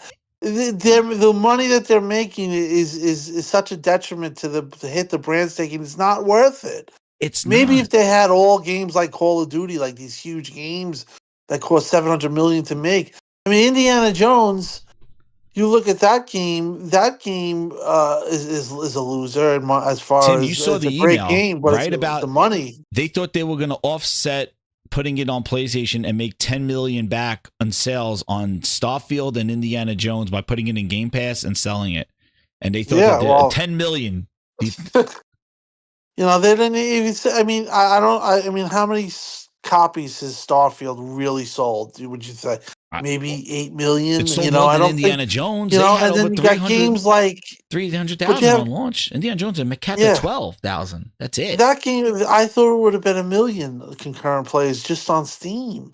At 12,000 it capped at. I know. Indiana Jones did. And those are paying but customers. like Indiana Jones, Indiana Jones is like I say, when I say it's a loser, I'm talking about a financial aspect. 12,000 capped, and those are paying. You pay for licenses. Steam DB is important in the sense that those are people that paid for the game, or if they did. But those are paying customers. Those are not subscribers. So we're not talking about player counts. We're talking about how much it could possibly sold, and it capped out at 12,000. That was it. Not good. Not good. You know, not good at all. No. So, like, I just think this whole putting their games over there, and also that could have been held up by them saying, hey, it's coming to PlayStation, it's going to be on the Pro. And, like, the Pro out there, it's going to make like, oh, well, if I don't want to get into PC and get it, and I want to play this game on console, I'll just wait for it to come out on PlayStation. Like, they basically set the deck for do that. And people are like, oh, well, people do that. Especially it's a single player game. You know, Tim, one of the things I thought that they need desperately is they needed to get the troops rallied together. Like, they got to get whoever's left back there and they needed a solid multiplayer game. Like, they needed that, what Halo and Gears were back in the day. Too? Like a Helldivers. No, not Hell, like their version of a Helldivers 2. I know. I'm saying, like, Helldivers 2 is a huge hit. Thinking about the games that they're coming out with are not get the people back on live, on online, and like when Helldivers 2 brought people together and play games.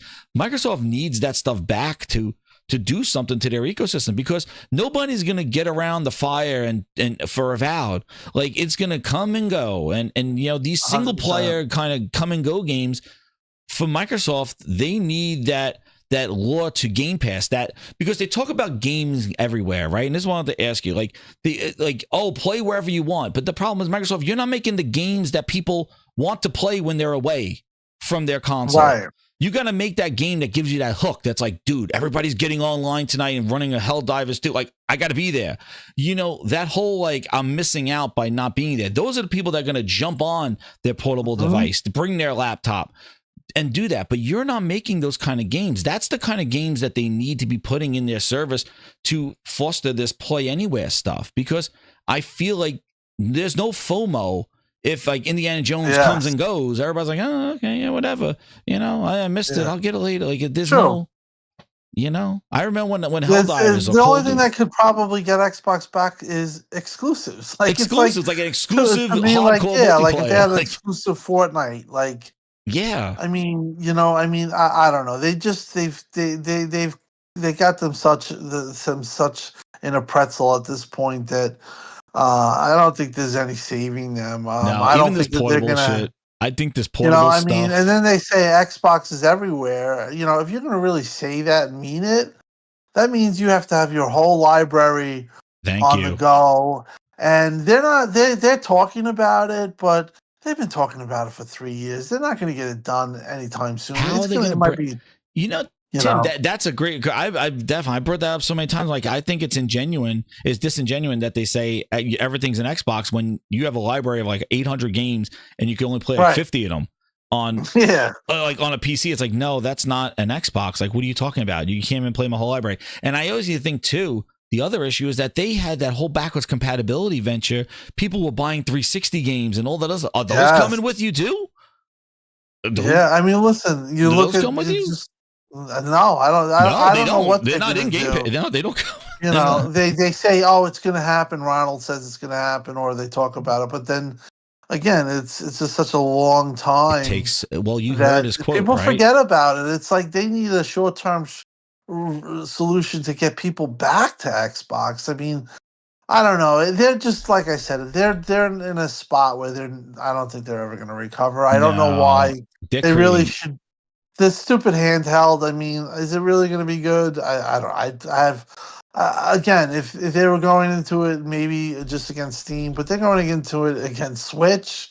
Yeah, exactly. Of all years, you're talking about a handheld and Steam, which is already portable. They're doing the thing that Xbox is wanting to do with the OEM or whatever, the OS. Again, it's I don't know. It's too late. I hate to be so negative. Nah, man, dude, it's not. See, this is the thing, Tim. It's not negative. It's reality. Because also, you want to know that's the reality I see. Tim, it's reality based off of their track record. It's based off of what they have done to Mixer, done to Windows Phone, done to Connect, what they have done to all their products. They're doing it again. We'll get the apps to you. Don't worry about it. And meanwhile, they killed Windows Phone and put the apps on every other. Put Office on an iPad, and it said call it a day. This is they're like, well, they said this. You know how many things that they said? Oh my God, they don't follow through. And meanwhile, remember they drag Halo Infinite? Yeah, a critical part, a mandatory part. We lose our way with Halo. We lose our way with Xbox. That. Remember they said about the split screen? Oh yeah, split screen. We're gonna have it. They don't deliver it. Like, come on, it's just enough. It's not negativity or positivity. It's reality. It's a reality of a consumer product that's asking for your money. Is a part of their culture. I say this when I say they're not good consumer electronics or consumer facing people. They're enterprise. Right, but even the people at Xbox, I feel like they're just not working under a realistic scope where they think oh yeah, we participated, we get a trophy type deal. It's like, no, you're not dealing in reality. And then you have Phil and he double speaks things and he says things in code that you could take one way, but it really means the exact opposite. Just not being real about the situation, I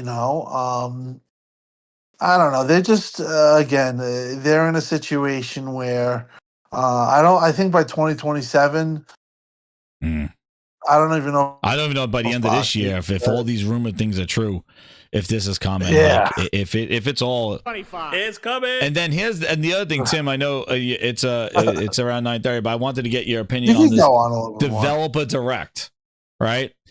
Yeah, we'll go through that. Yeah, so the developer direct, they got Doom, they got South of Midnight, which I really like. South of Midnight looks good. I have all the games that they kind of have lined up. Perfect Dark is one of my favorites. I hope they do it justice, but I don't know. I love Perfect Dark, but who knows when that's coming out. But South of Midnight definitely looks cool. It's like a Kena, looks like that. Yeah. Doom is Doom is always great. And then they got the Sandfall Interactive. They have that game, which that game looks good. It's a turn-based RPG. It looks really cool looking. But I noticed that these developer directs are changing now, Tim. They used to be a look behind at what our studios are working on. Now all of a sudden they turned into what everybody else is doing. Now it's 3 multi-plat. I mean, from 2 multi-plats, and they're saying the game is. What are they going to say? It's from Kyo or whatever. What do they think they kind of gave a hint? So this is the thing. So first, before we get to the thing, I just want to say this is where the messaging messes them up. So you're showing Doom, you're showing Compulsion Games. Now these games are Doom is multi-plat, Compulsion Games exclusive. The other one's coming to Game Pass. Why in the world are you creating a mystery game, you dumbasses? Because now it's not about those other games. It's about what this mystery game is. And you let the internet and rumors run wild with overhyping and overgoing crazy. And they're going to be nothing but disappointed because it's just stupid. Just show the 4th game, or don't even talk about a mystery game. Just show the 3 of them, and those are the games, and then drop the 4th game in a mystery like you did Hi-Fi Rush, or talk about it. Why do they tease, Tim? They don't have they're not in a position to tease. Like, you make it well, I think it's funny. Why do this? Then, like you said, they went from being all about their studios and a look into first party to now 2 games first party and then 2 games third party. Yeah, and right? is that game does look cool. It's coming to Game Pass, so it's a benefit. So this is the thing of the mystery game. Cool that they got that game to Game Pass, to be honest. It's a small game. It looks cool. It looks cool. Yeah, it's coming to Game. cool. They had the Trials of Mana, I think, in Game Pass last year. That was like one of the surprises for Developer Direct. But the thing is like knowing what it needs, right? This mystery game, because this is what everybody's talking about. The other games, everybody's like, oh yeah, whatever. If Microsoft doesn't think their other games could hold weight, like they got to have a mystery game out there. Now the rumor came out that it's going to be some Japanese long-standing history franchise, a new game from a Japanese franchise that's long-standing. So here you go. Now the rumor came. So not only did you give the mystery that caused people to go, oh, I'm going to tune in now for the mystery. Now you got Jez over there. He came out there, but like with him. Oh, I don't want to ruin it, but it's going to be something of a Japanese, some legacy. Echo the Dolphin. Listen, Tim, first off, here we go. You got to see what people are saying. Oh, it's the new Ninja Gaiden, the new Resident Evil game. Yeah. It's like, wait a second. Hold the phone. Great circle. Wait a second. Let me tell you something. First off, the game is going to have to be day 1 in Game Pass. That's the criteria for being on Developer Direct, unless they break that mold. So if they break that mold, then that's pretty. Then shitty. It's all right. Then it's like, okay, then whatever this is. But like, it has to be. How is Dev Direct to Xbox? Like, come on. It has to be a Game Pass launch. It has to be a Game Pass. So, do you think the next Resident Evil 9 is going to Game Pass day 1? Phil Spencer's out here in the streets begging for PlayStation to buy their games and saying we need money. It's a business. You think they're ready to drop millions of dollars to get a Resident Evil day 1 or the next Ninja Gaiden? Way. It's going to be the Dolphin game. Dude, it's going to be like a Panzer Dragoon, maybe. Like, think along those. That'd be really cool. I mean, that's people are going out. But the thing is, Tim, they do this to themselves. You put a friggin' mystery game out there. Now you got all these people thinking, oh my God, it's Resident Evil. It's going to be people like Final Fantasy. It's like, no, they said a new game. It's not going to, if they do this for a port, that's ridiculous. But why do you do this? Like, I guess, but they do more damage than they do more hurt than good, I feel, when they do this teasing shit because people just go wild. Final Fantasy 16, Tony says, like, Tony, the thing is, that's a port. Like, they shouldn't be doing a port. Like, if it's a port, They're not doing it that. I don't it's think gotta that. be scope. Like, I'm thinking maybe Dragon Quest. Dragon Quest has been in Game Pass before. Right. Yeah. Tony says he heard it's Final Fantasy 16. Yo, Ugh. if they did the mystery game as a goddamn port of a PlayStation game, Echo the Dolphins. Tim, what do you think it's gonna be? I think it's gonna be Echo the Dolphin. I don't know. I don't think it's gonna be that. That's a Looking though, the first Persona. What? Persona, maybe. No. It's not coming to gonna be Game that big of a Pass. game. I don't know. I'm thinking about I games don't that were think in it's gonna Game be that Pass big of a already. game. There's no way, like you said, unless if it's not in Game Pass, then that's really Then it could be crappy. anything. But I mean, you look at like the gotta be first Game developer, the first developer direct was in 2023, and they had all first party. So they had Hi-Fi Rush, Minecraft Legends, Fallout, Forza Motorsport, and Elder Scrolls. So that's all first party. Now I'm looking at what their the second developer direct. I'm trying to remember what it was. I'm looking it up. It was Trials of Mana was a surprise. There were 5 games, I think.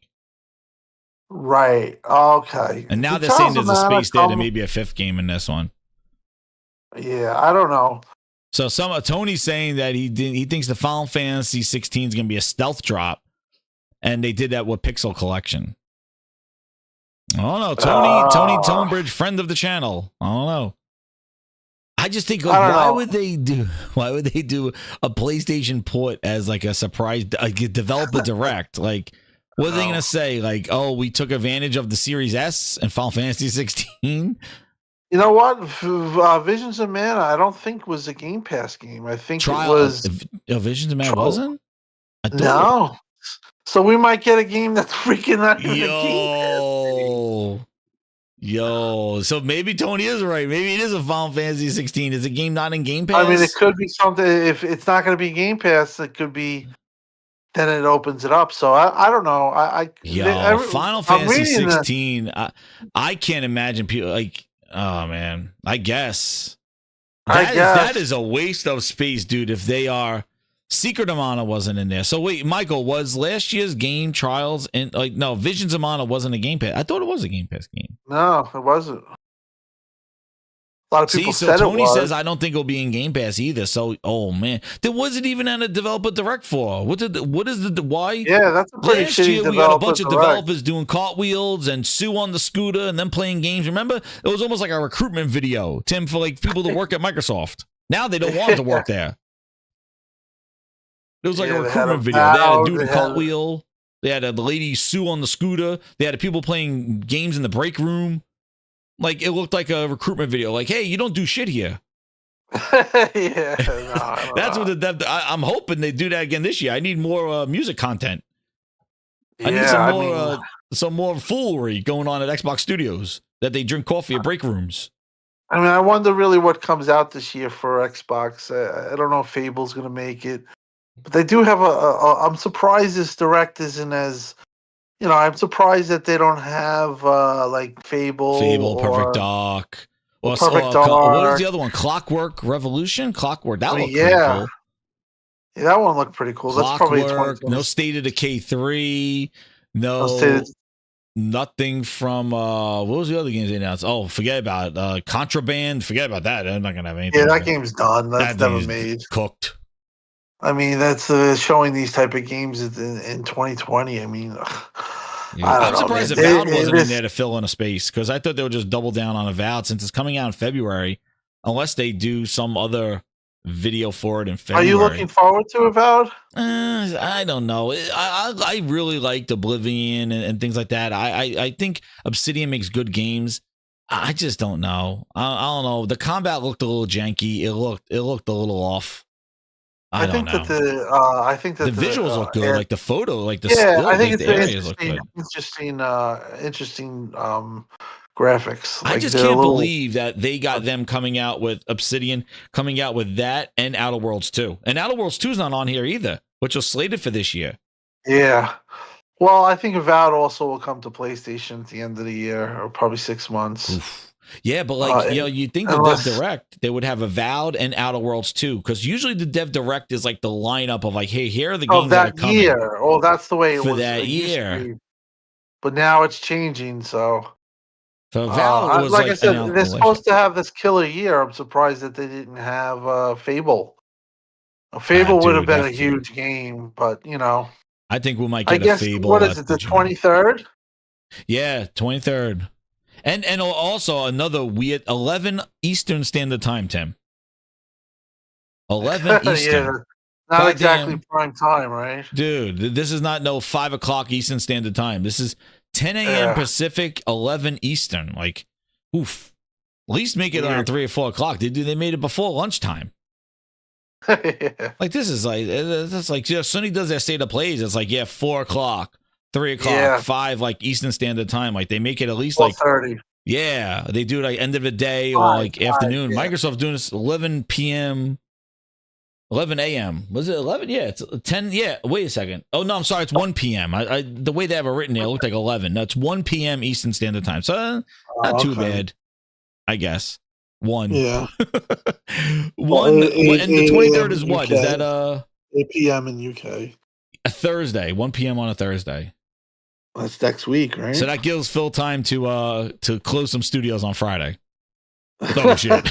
25. It's coming. Yeah, Well, I it's don't know. Man, I coming. hope people don't lose their jobs this year. Microsoft got to stop doing that shit because I think they bit off more than they can chew and they absorb too much They stuff should have too never fast. lost that. I mean, that was another thing. They lost the Japanese studio, and they were always so, They wanted so to get in. saying The they Jap- wanted yeah. Japanese. We want to have a studio there. And they had a great studio. Yeah.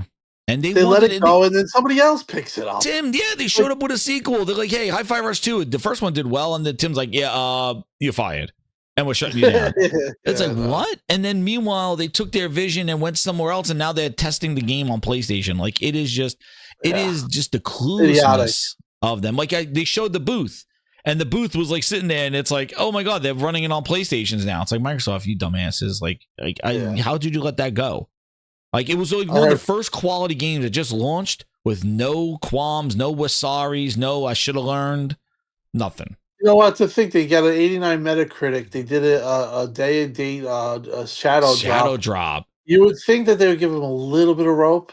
Yep. Like, okay, maybe we should have not maybe did the shadow drop. The game was. I loved the game. I finished the game. I loved it. Yeah, it wasn't that bad. But they didn't advertise it correctly. I mean, or at least you give them the benefit of that. Closing that studio was that was again, I think, a thing where you might see more studios. You might see maybe in 2026. Like I said, I don't know how they're going to keep these smaller studios around and justified with the Game Pass model, because a game like Obsidian's a little bit different, but a Game Pass like Hellblade 2, that game completely shit the bed on Xbox, on PC too, and it's not going to make much money on PlayStation 5. They lost a ton of money on that, and then what are you going to have? What's going to be the next for that studio? Another game that cost a lot of money that they can't recoup the costs. I know. Unless they get if they had 70 million subscribers in Game Pass, that's one thing. They've hit a ceiling and they won't talk about it. Another thing about them, they're transparent about nothing. They won't talk about Game Pass is great. What's the real numbers? And that's what a lot of people get upset with them, is because when they were doing well, they were the first people to report the numbers. Oh yeah, Satya was using it after this thing. Yeah. Oh, what, 3 million? We're at 10 million. We're at 15 million. Yeah. And then he went quiet. And it's just like, yeah. It just went quiet. And it's like, dude, like, what are you, what are you doing here? It's like, you can't be talking about numbers. And then he took it out of his bonus, the growth. Yeah, well, they took it out because they knew they weren't going to hit it. No. And that's the same thing's going to happen with 2027. They're not hitting 70 million. No.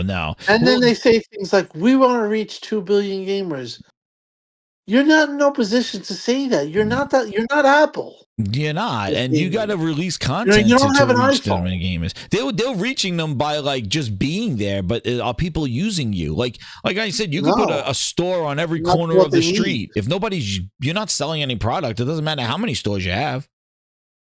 And then people are like, oh well, they're making so much revenue. Okay, well, didn't he just spend $100 billion on studios alone? But then meanwhile, Sony money hats exclusives, and then we're supposed to cry. Listen, That's the exactly. other guys. Well, listen, Sony they're double downing on exclusives and they're double downing on consoles, and that's brilliant because Sony knows that in the end they're just going to recoup all these Xbox fans. These people that were once Xbox diehards are going to have no choice. They're going to either be a PC guy or a console guy on PlayStation. I don't see Xbox, and if they want to do that, that's going to be another shit show. Nobody's going to buy it. It's going to be all scattered across. It's going to be being sold 15-1.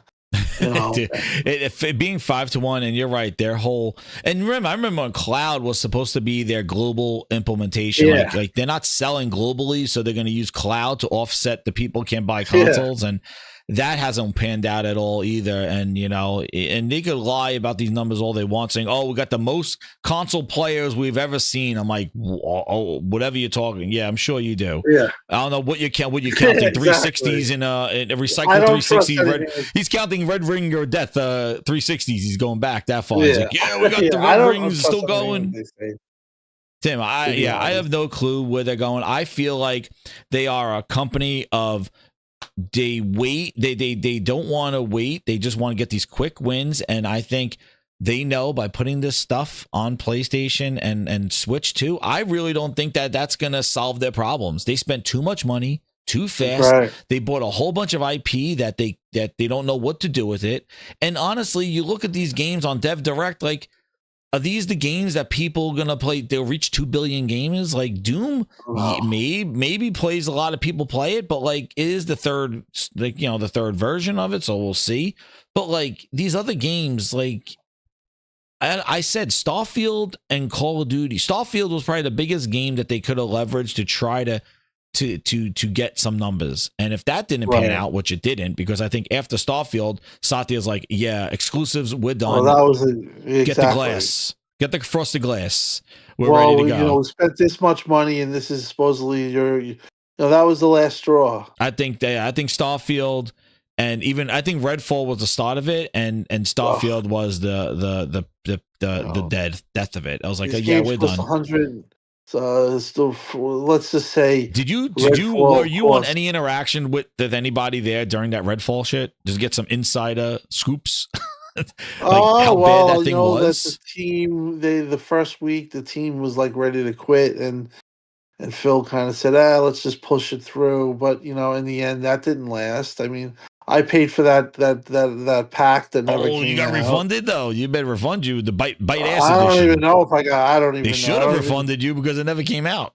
Yeah, I mean, of course, but like, that was a really trying time. I think a lot of people rallied behind Phil when that happened. Yeah. But I don't know if there's the same kind of rally. And I think, to be honest, I still talk to some people at Xbox. What's the temperature? Like, what's the feeling there? Are they really excited, or they sound uncertain? Happy. There's a lot of people that are unhappy. There's uncertainty. There's a lot of politics too involved. Yeah. There's a lot of certain things that are going on. I mean, when they fired Kareem, I thought that was really telling. Yes, because he was the guy that said it's a monster, right? Yeah, he got hurt. He was crying and actually got holy shit, really? Yeah, they kind of made him a fall guy for xCloud. And really? Catherine for xCloud? Why for xCloud? Yeah, because he was behind xCloud. He was. After he said it's a monster, eat monsters for breakfast, then he became got promoted to he was the head of that. Him and Catherine Gluckstein. Where they she's nice, but they put her somewhere else and they made him the fall guy. Holy crap, man! Wow. Because they put him on. Why? Because it didn't because of growth, or just because just because it wasn't where it was supposed to be. He had no idea. Supposedly he was blindsided, just crying. Jesus. And it wasn't a nice scene, and you could tell. Like Phil didn't even mention him on anything. Like people, even the way they treated Major Nelson. Yes, you're right. That When they was treated Major crazy. Nelson, dude, that guy. I mean, Major Nelson's still cool with them, but I mean, I would have been like, if I was Major Nelson, and I told Larry, I would never talk to them again. Yeah, you could tell. And Like he's a little bit and even different position. Ybarra, Tim, even Ybarra. Oh, yeah, Ybarra. Dude, they got him twice. Yeah. Yeah, Well, even Ybarra. he was, he was one of the guys. Mike was the type of guy where, when everyone was giving high fives, he knew, like, he was like, we gotta really to give high fives. We got to do a lot better than we're doing now. So he was always like critical. But like there were a lot of people that didn't like Mike. I don't think because he was outspoken. He was, he really wanted to. He was like the fans. He wanted to kick Sony's ass. He did. Yeah. I remember he was always sassy on Twitter and stuff like that, like saying, like this is the wrong decision on buying a PlayStation. And I remember he was definitely very vocal, very but a guy like that's not gonna. I don't think would have went along with what they're doing now. Like because he got a great job. He's a Prize Pick CEO. I mean. Yeah, that's and he more left money too than after that thing, and then they brought him back in and they let him go again. And now they want to know about Pete Hines. What up? Pete Hines, I think I don't know. Peter Hines, he was never a fan of the exclusivity. And they used to mock him for that. And then it's so funny because he was the guy that was the most outspoken about it. And now they're all believing what the way he was thinking. You remember he got really upset when he heard about Call of Duty being multi-plat. Yes, I remember that. You're right. He came out and was like, why wasn't I told? Like, why is this different? But he was, I mean, he the funny thing is that he wasn't liked or he was mocked because he was saying stuff like we should be multi-plat or Starfield should be multi-plat because we have such and they did, and they'll get that game on PlayStation, but he was saying stuff like that, and then now they're doing what they were mocking him for. They're putting all their games on PlayStation, so it's like exactly that's the type of stuff that went on. Matt Booty, let's outspend. Booty. Dude, that guy. How does that guy have a job? I don't know how he still works, dude. He oversees Activision Blizzard King.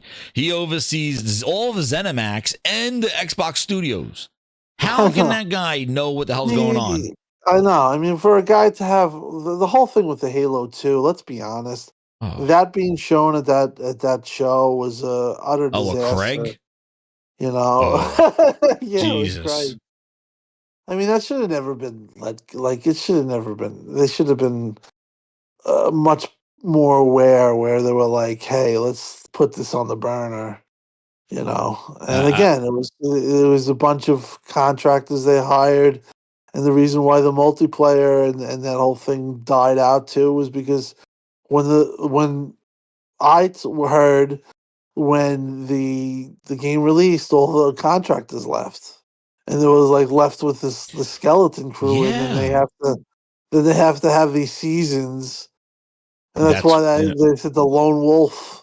Well, the lone wolves of the first DLC was because that was the developers that was what was left. So that's wild. And they said that's when it starts, right? They said that's when it starts. And everybody left.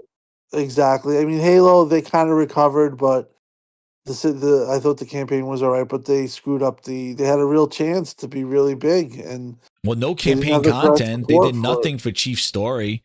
And expanding it at all. They didn't have I thought it was all set up for DLC, which they now have canceled. Different biomes. You were in the same biome, man. And all the Halo games, you went to snow, you went to all different planets, exotic planet. You were all over the galaxy in Halo 5.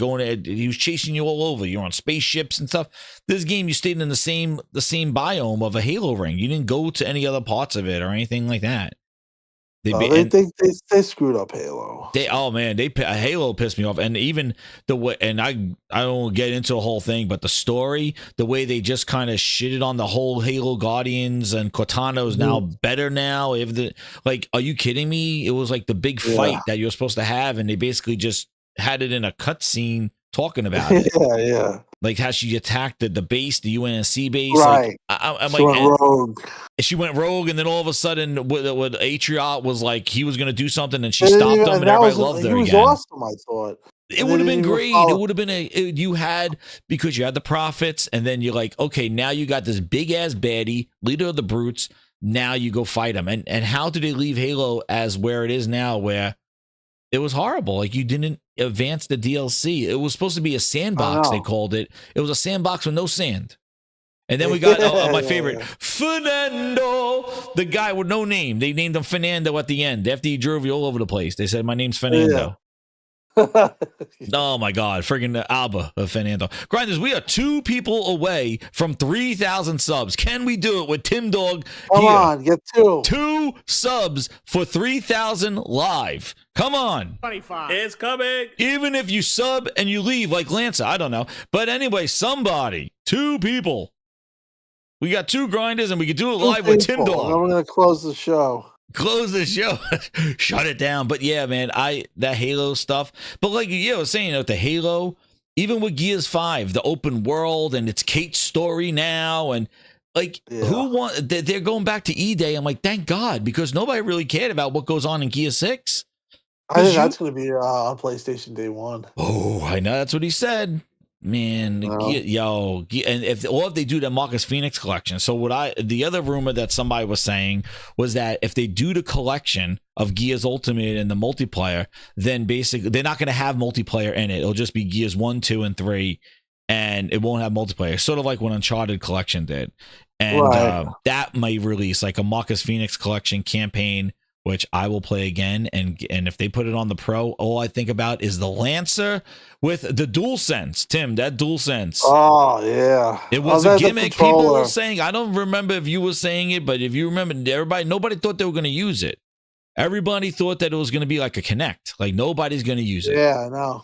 And when you get to play games with it, Tim, like it's something that it's missing. It really is next gen. Like it is. The problem with with Xbox, I think, when looking back, they had this affordable stuff. Like, you can use your Xbox One controller, and it's interchangeable, and this and that. But the reality is that people want something new, and the DualSense, DualSense 5, whatever, the controller is absolutely a next gen.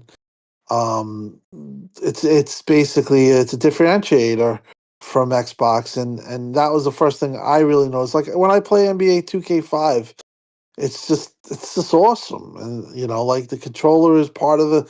Whatever your name is, get ready for the big surprise. And then, you play a game like Astrobot, and I have the Astrobot Game of the Year. It's just an amazing new type of experience, and that's what next gen was always about. And I think Sony, for the most part, got it correct with the controller, and Xbox not having that controller hurt them.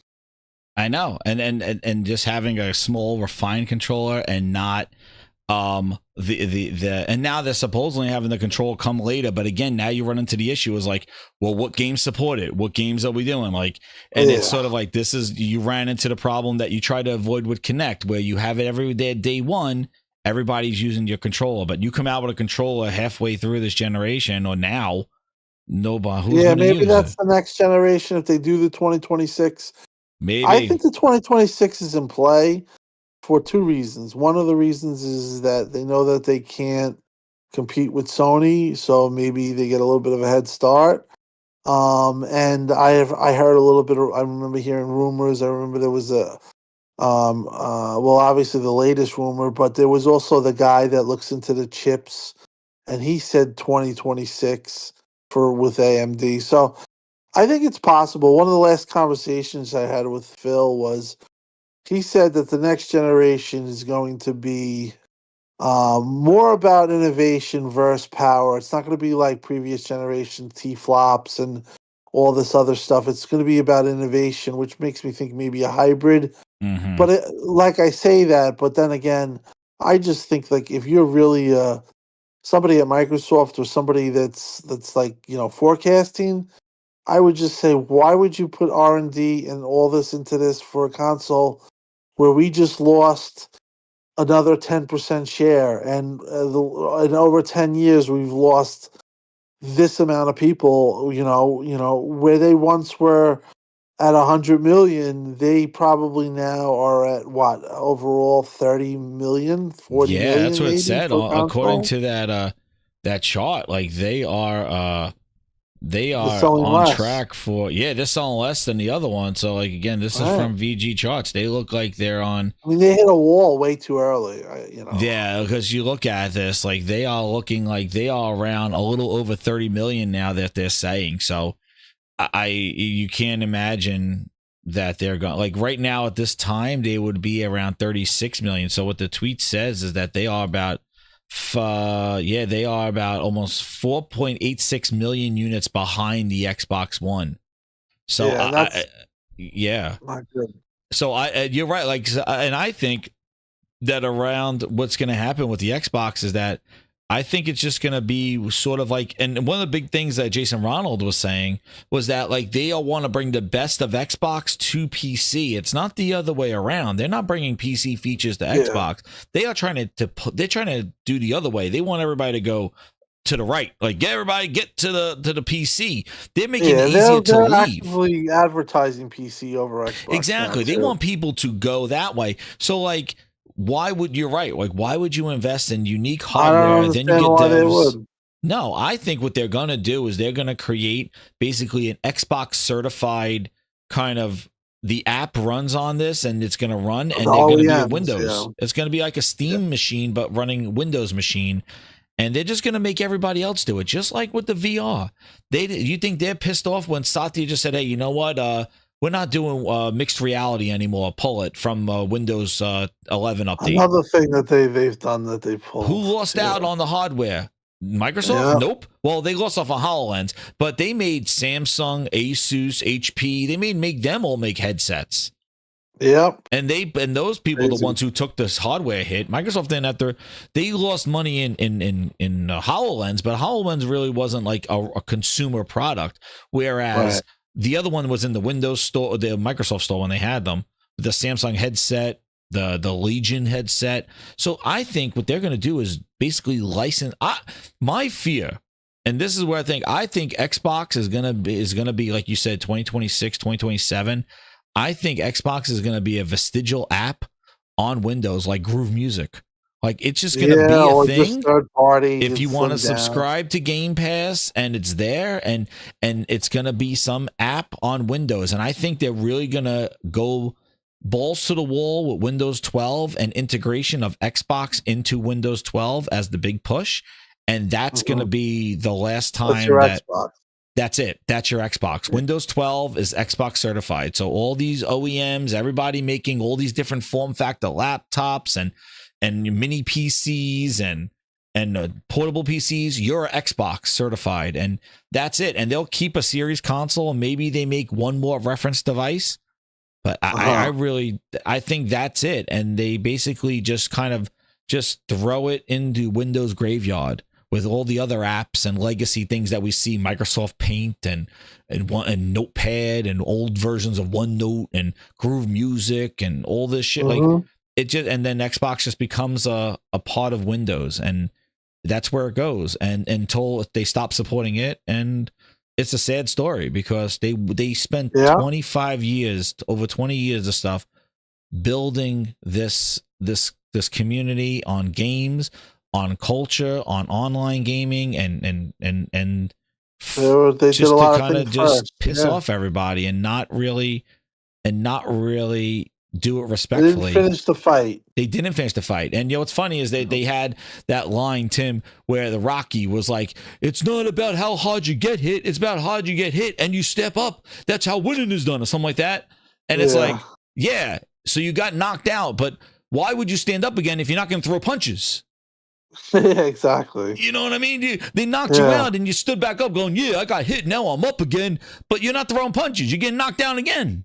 I mean, stay down. 100%. Then stay down because you came back and you weren't throwing punches. And you spent all this money, dude, all this friggin' money. And I don't know why. And this Activision shit, people thought they were going to bring back they didn't even put Call of Duties in Game Pass, like the old Call of Duties. I know, I don't get that either. Or old Activision games, the Transformers games, anything. Everybody thought they would bring back prototypes and all this Activision IP and even Spider-Man. They did nothing. They sat on it and just waited for Call of Duty at the end of the year after all that money. Crazy. I don't know, Tim, man, but it is. We do not know, but I'm sure after the Dev Direct and more news, we'll get you back on here. But I definitely want to know. Sure. I want to thank the Gaming Grindhouse. We hit 3,000 subs. Timdog, you're on a super special show. We hit 3,000 subs live here on the Gaming Grindhouse. It's coming. It's coming. It's here, bitches. We did it. We did it. Thank you, Grinders, and thank you, Timdog. Thank you. We did it. 3,000. I didn't think so. We're going to do it. We did it. Xbox no, feel that. With Timdog on here. What a special show. Thank you so much, Tim. Thank you. Awesome. We did it, Grinders. Thank you for all that. Yo, and Tim, definitely. Yeah, so you have any final words or anything to say? I know I kept you a little over. Just have a good year. Hopefully these games are good. That's all I'll say. We'll talk. I'll be back. We'll talk soon. That's right, Tim. We will talk soon. It is a pleasure having you and just reminiscing about the days because, it's tough to find somebody that's been through Xbox that long as we've been. Yeah. And it's, everybody's like these new wave, like, oh, yeah, well, all games everywhere. It's like, dude, please don't waste time. You don't know what you're talking about. We've been through it. We've seen the peaks and valleys and all that stuff. Very true. So it's always good talking to somebody that's been through the same stuff. And everybody got their own path, but hey, it's all about great games and having fun. So like Tim said, I hope these games are good. I hope that Developer Direct gives us something excited for, because again, if these games do come to PlayStation, get them on there, get them in Game Pass, but just hopefully they stop bringing quality games. And I'm really hoping Perfect Dark, and ain't Fable, but Perfect Dark is the one I'm hoping. But there's definitely some games they got going on there, and Doom looks good. And South of Midnight looks really unique as well. So, but it's just, the corporate and just the transparency that's not there, and just giving people this carrot when it's really a shit stick. It's not fair to the community that you built. And don't think us consumers are fools, because we are smarter than a lot, and it's all money that we're spending. So be honest with your product and you will get the respect that you need. But right now, don't treat us like fools and play us. But Timdog, it has been a pleasure to have you on here. Thank you so much for this this incredible 3K show. We'll have a 3K show, but thank you so much, Tim, for being on here. And we'll definitely have you back on the Gaming Grindhouse here. I'll do some shout outs at the end, but Tim, thank you again for coming on here, man. It's that, and good luck. And one of the things too, I was gonna say, the VR, man, MetaQuest and that supernatural, man, that exercise game. I've been doing that thing, and also the VR is always fun to play games and and work out. I've done those a lot.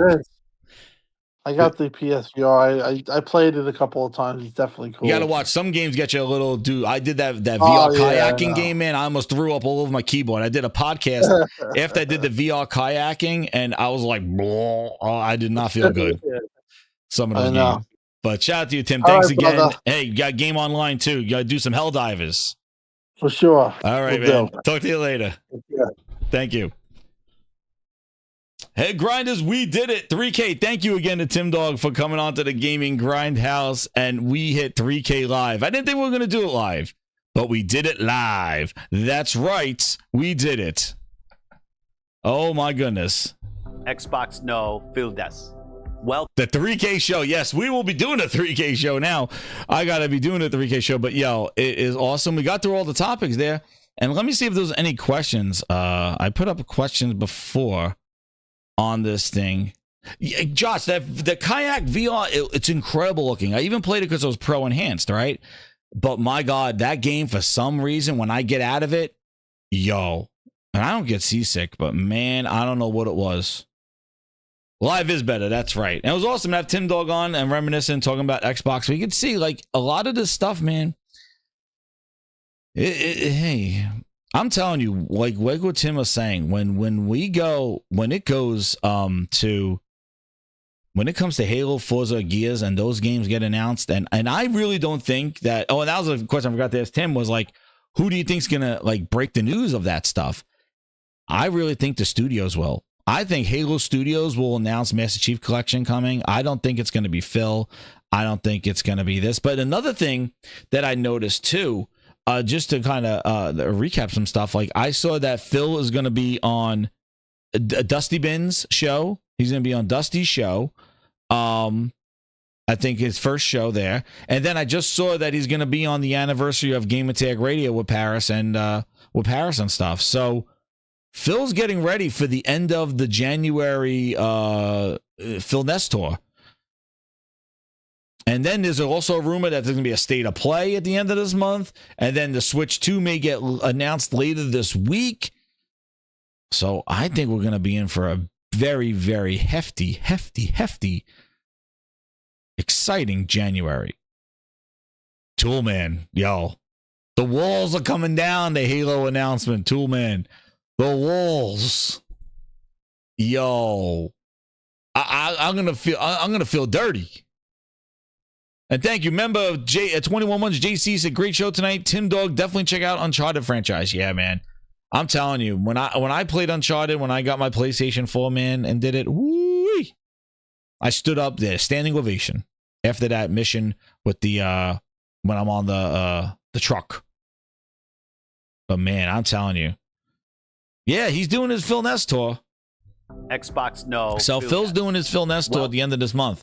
So we will see if he talks about it there. I am sure Dustin and Paris, I'm sure they're going to ask him about it. I don't know, man. Oh, yes, I got to do that Alien VR game. I got to get ready for that one. Maybe I'll stream that. We'll see. But yeah, I don't know. I don't know, man. But it's this. Oh, wait. X-Hawk is in here? X-Hawk, I'm glad you're in here, X-Hawk. We got a new name for you. I want you to change it, please. You are X-Hawk Tour. That's what your name is. X-Hawk Tour Talk. X-Hawk Tour. X-Tour. That's what we got you as. Because you're an expert at, yes. You think we're going to get out of this show without this? We got X-Tour Talk. X-Hawk Tour. That's what we got him. X-Hawk Tour. We got him. I'm glad he's here because I want to tell him. I talked about it on the stream too, about your new name. We called you PC X-Hawk. Now you're X-Hawk Tour. So we got you. I'm glad you're here to hear that. First on. It's X-Hawk Tour. X-Hawk Tour. There he is. Oh, it just rolls off the tongue. Stop. Enough. No, we'll keep doing it. We'll keep doing it. That's right, Weezy. Weezy, shout to Weezy. He's the one. You know, the grinders come up with nicknames for everybody, so we're going to use them. Because, yeah, no. X-Hawk, I'm sorry, man. I'm sorry. I was being nice with PC X-Hawk, but now they got dirty on you. They get dirty. I don't know, man. You pissed off too many people. I said you should stay low. You can say what you want to say, but man, you pissed off some people. Now I got you. L-Hawk Tour. X-Hawk Tour. Oh, no. Oh, no, man. X-Hawk, I'm sorry. Take it up with the Grindhouse. They told me. I can't come up with that one. They came up there. That's it. That was it. I'm sorry.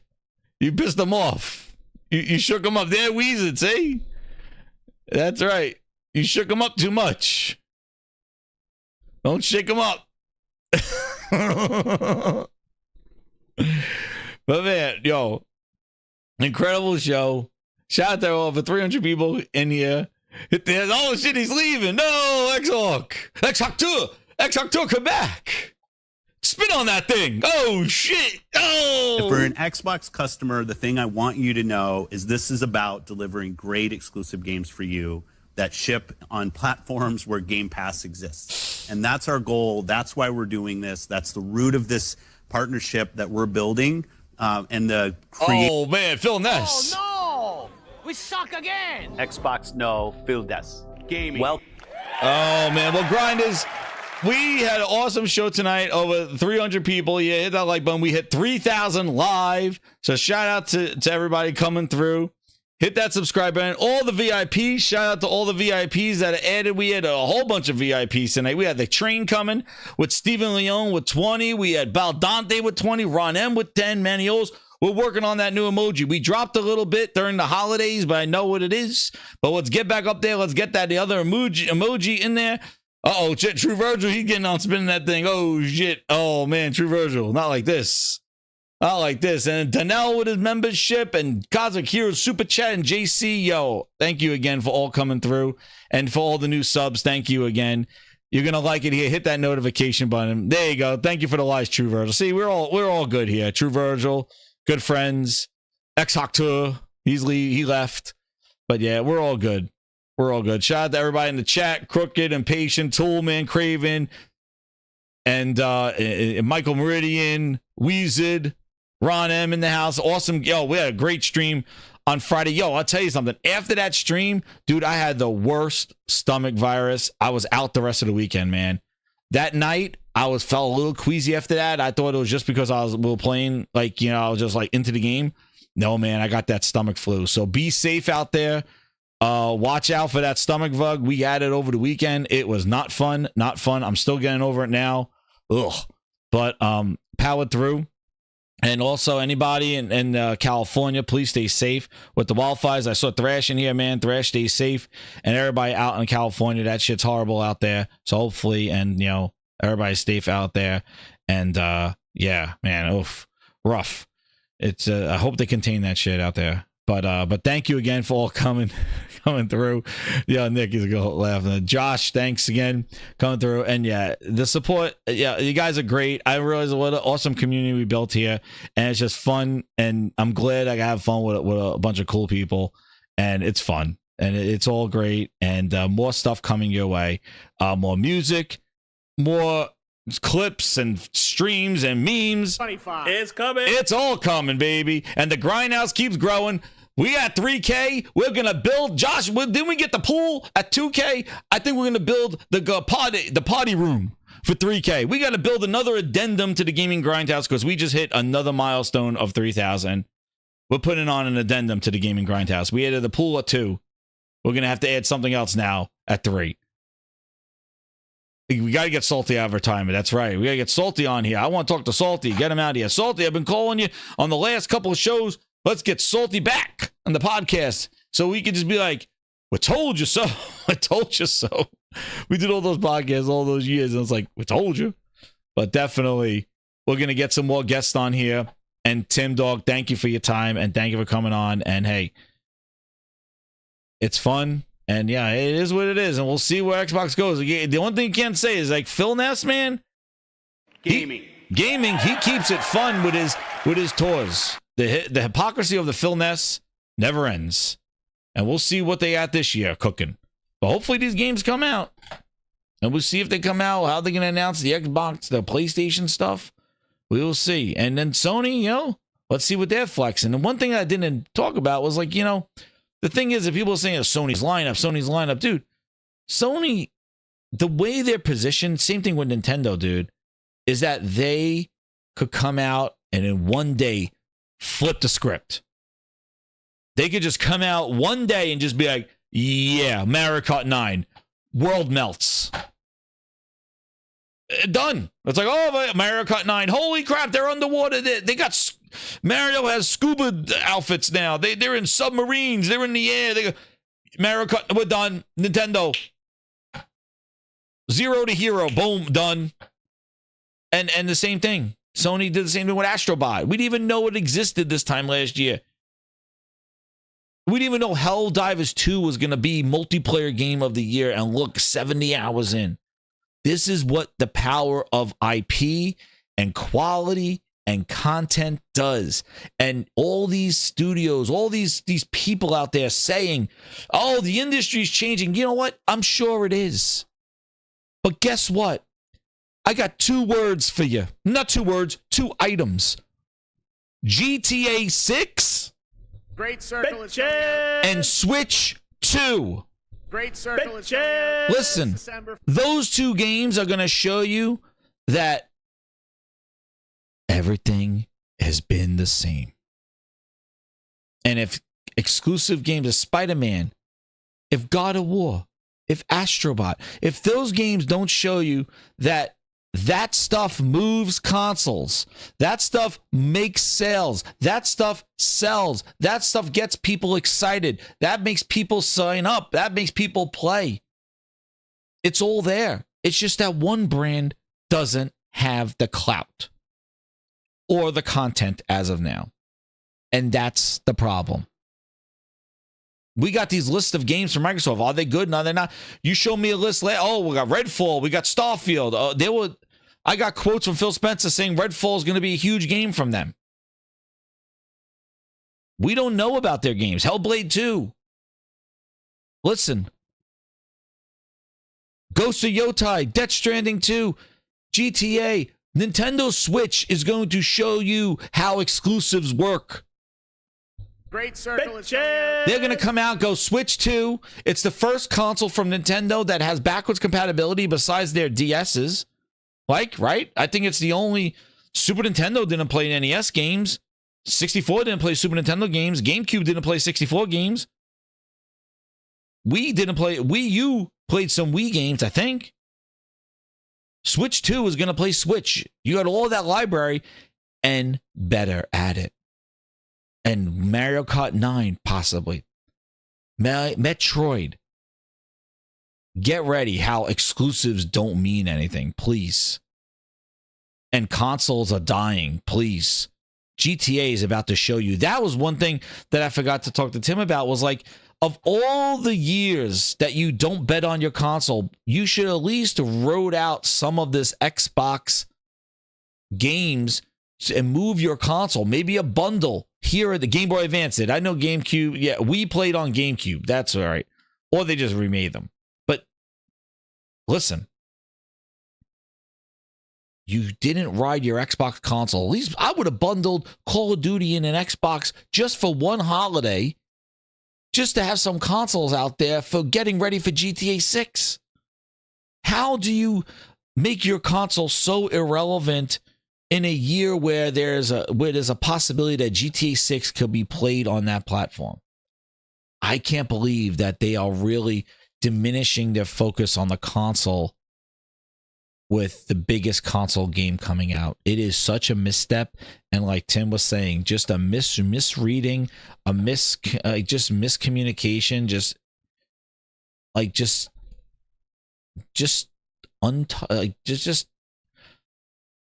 not in touch with everything.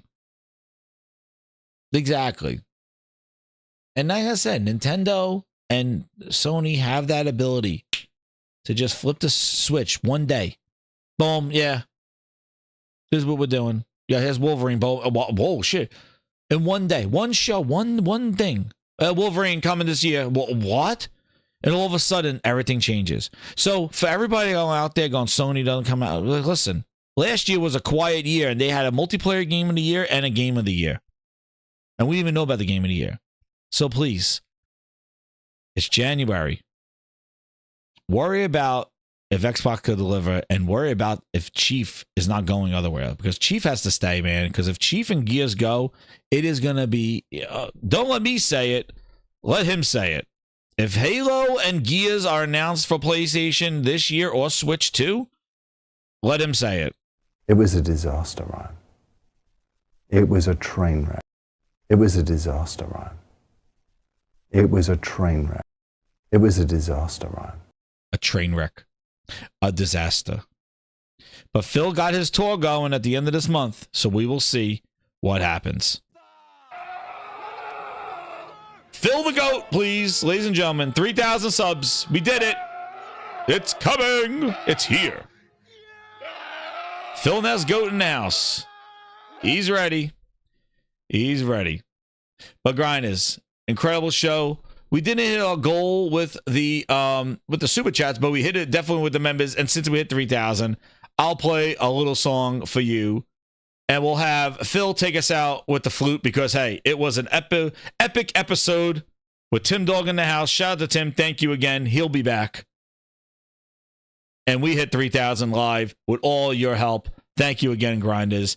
So with that, let's have a remaster of the Phil flute. Take us out, Phil, because it's going to be a hell of a 2025. Here he goes. Do you hear the bull? He plays the flute of Phil.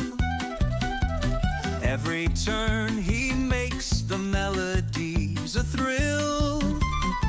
With a bassoon in hand and a side flute too, dragging us along through skies of PlayStation blue.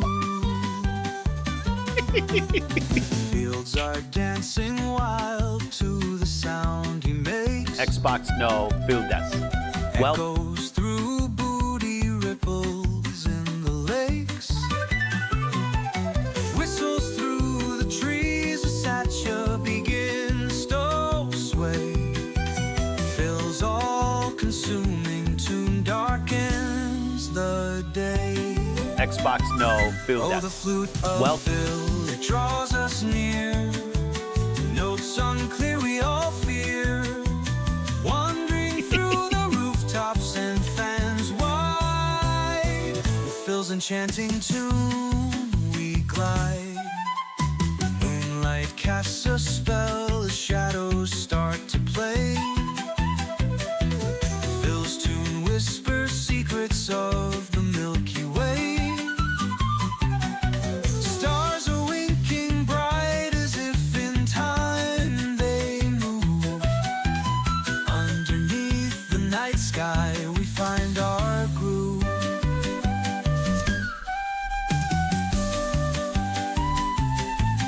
Go, Phil.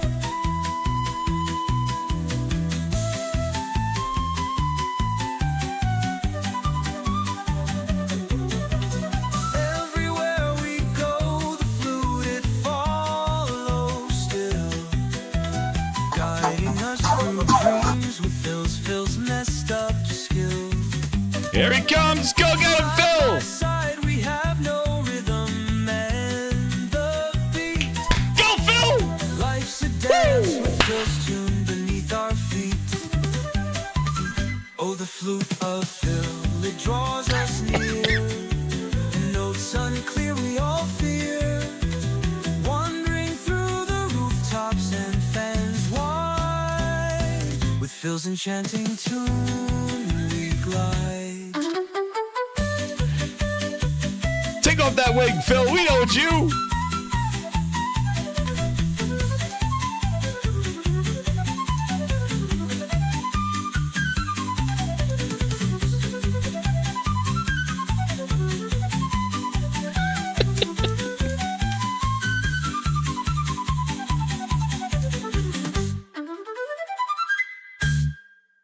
Yeah, Phil, go get him, baby. Woo! There he is. Phil, we knew it was him. We knew it was him with the wig. Phil, take off that wig. We know it's you. That's his second job. But Grinders, thank you again. Awesome flute of Phil. We need a Groban song. We need another Groban song. Yo, thank you again, Grinders. And I'm going to shout out all the VIPs as we head out. An awesome episode. 3K live. More show coming your way. Thank you again. Oh, I can't laugh. All my innards still hurt. But Grinders, thank you again. Phil's deranged twin brother. We knew it was the Phil. Hit that like button, grinders. Share it out. We're grinding to the top. Never gonna stop. 3K, baby. Woo! It's coming. It's here, bitches. We did it. The city's guiding light through every grind. Step up through the grind we grew. 2024, your time is almost overdue. From dawn to dusk, we broke every single chain. With blood and sweat, we danced in the pouring rain. Thank you to the grinders for every sleepless night. Together we'll climb mountains, reaching every height. Grind to the top, we're never gonna stop. With hearts on fire, we're aiming for the top. To all the supporters, we couldn't ask for more. The sky is just the start, we're always wanting more. Thank you, Walla Walla. Congrats on the 3K. 2025 is the year of Xbox. Oh, baby. We face the storms, but we never doubt or bend. In the hourglass of time, our every moment spent.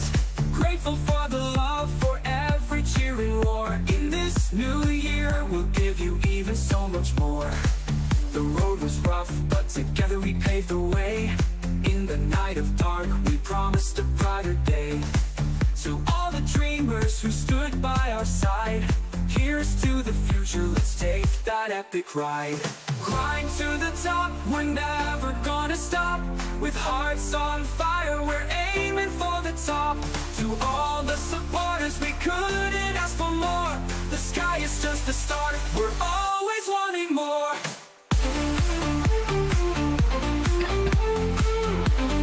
Thank you, grinders.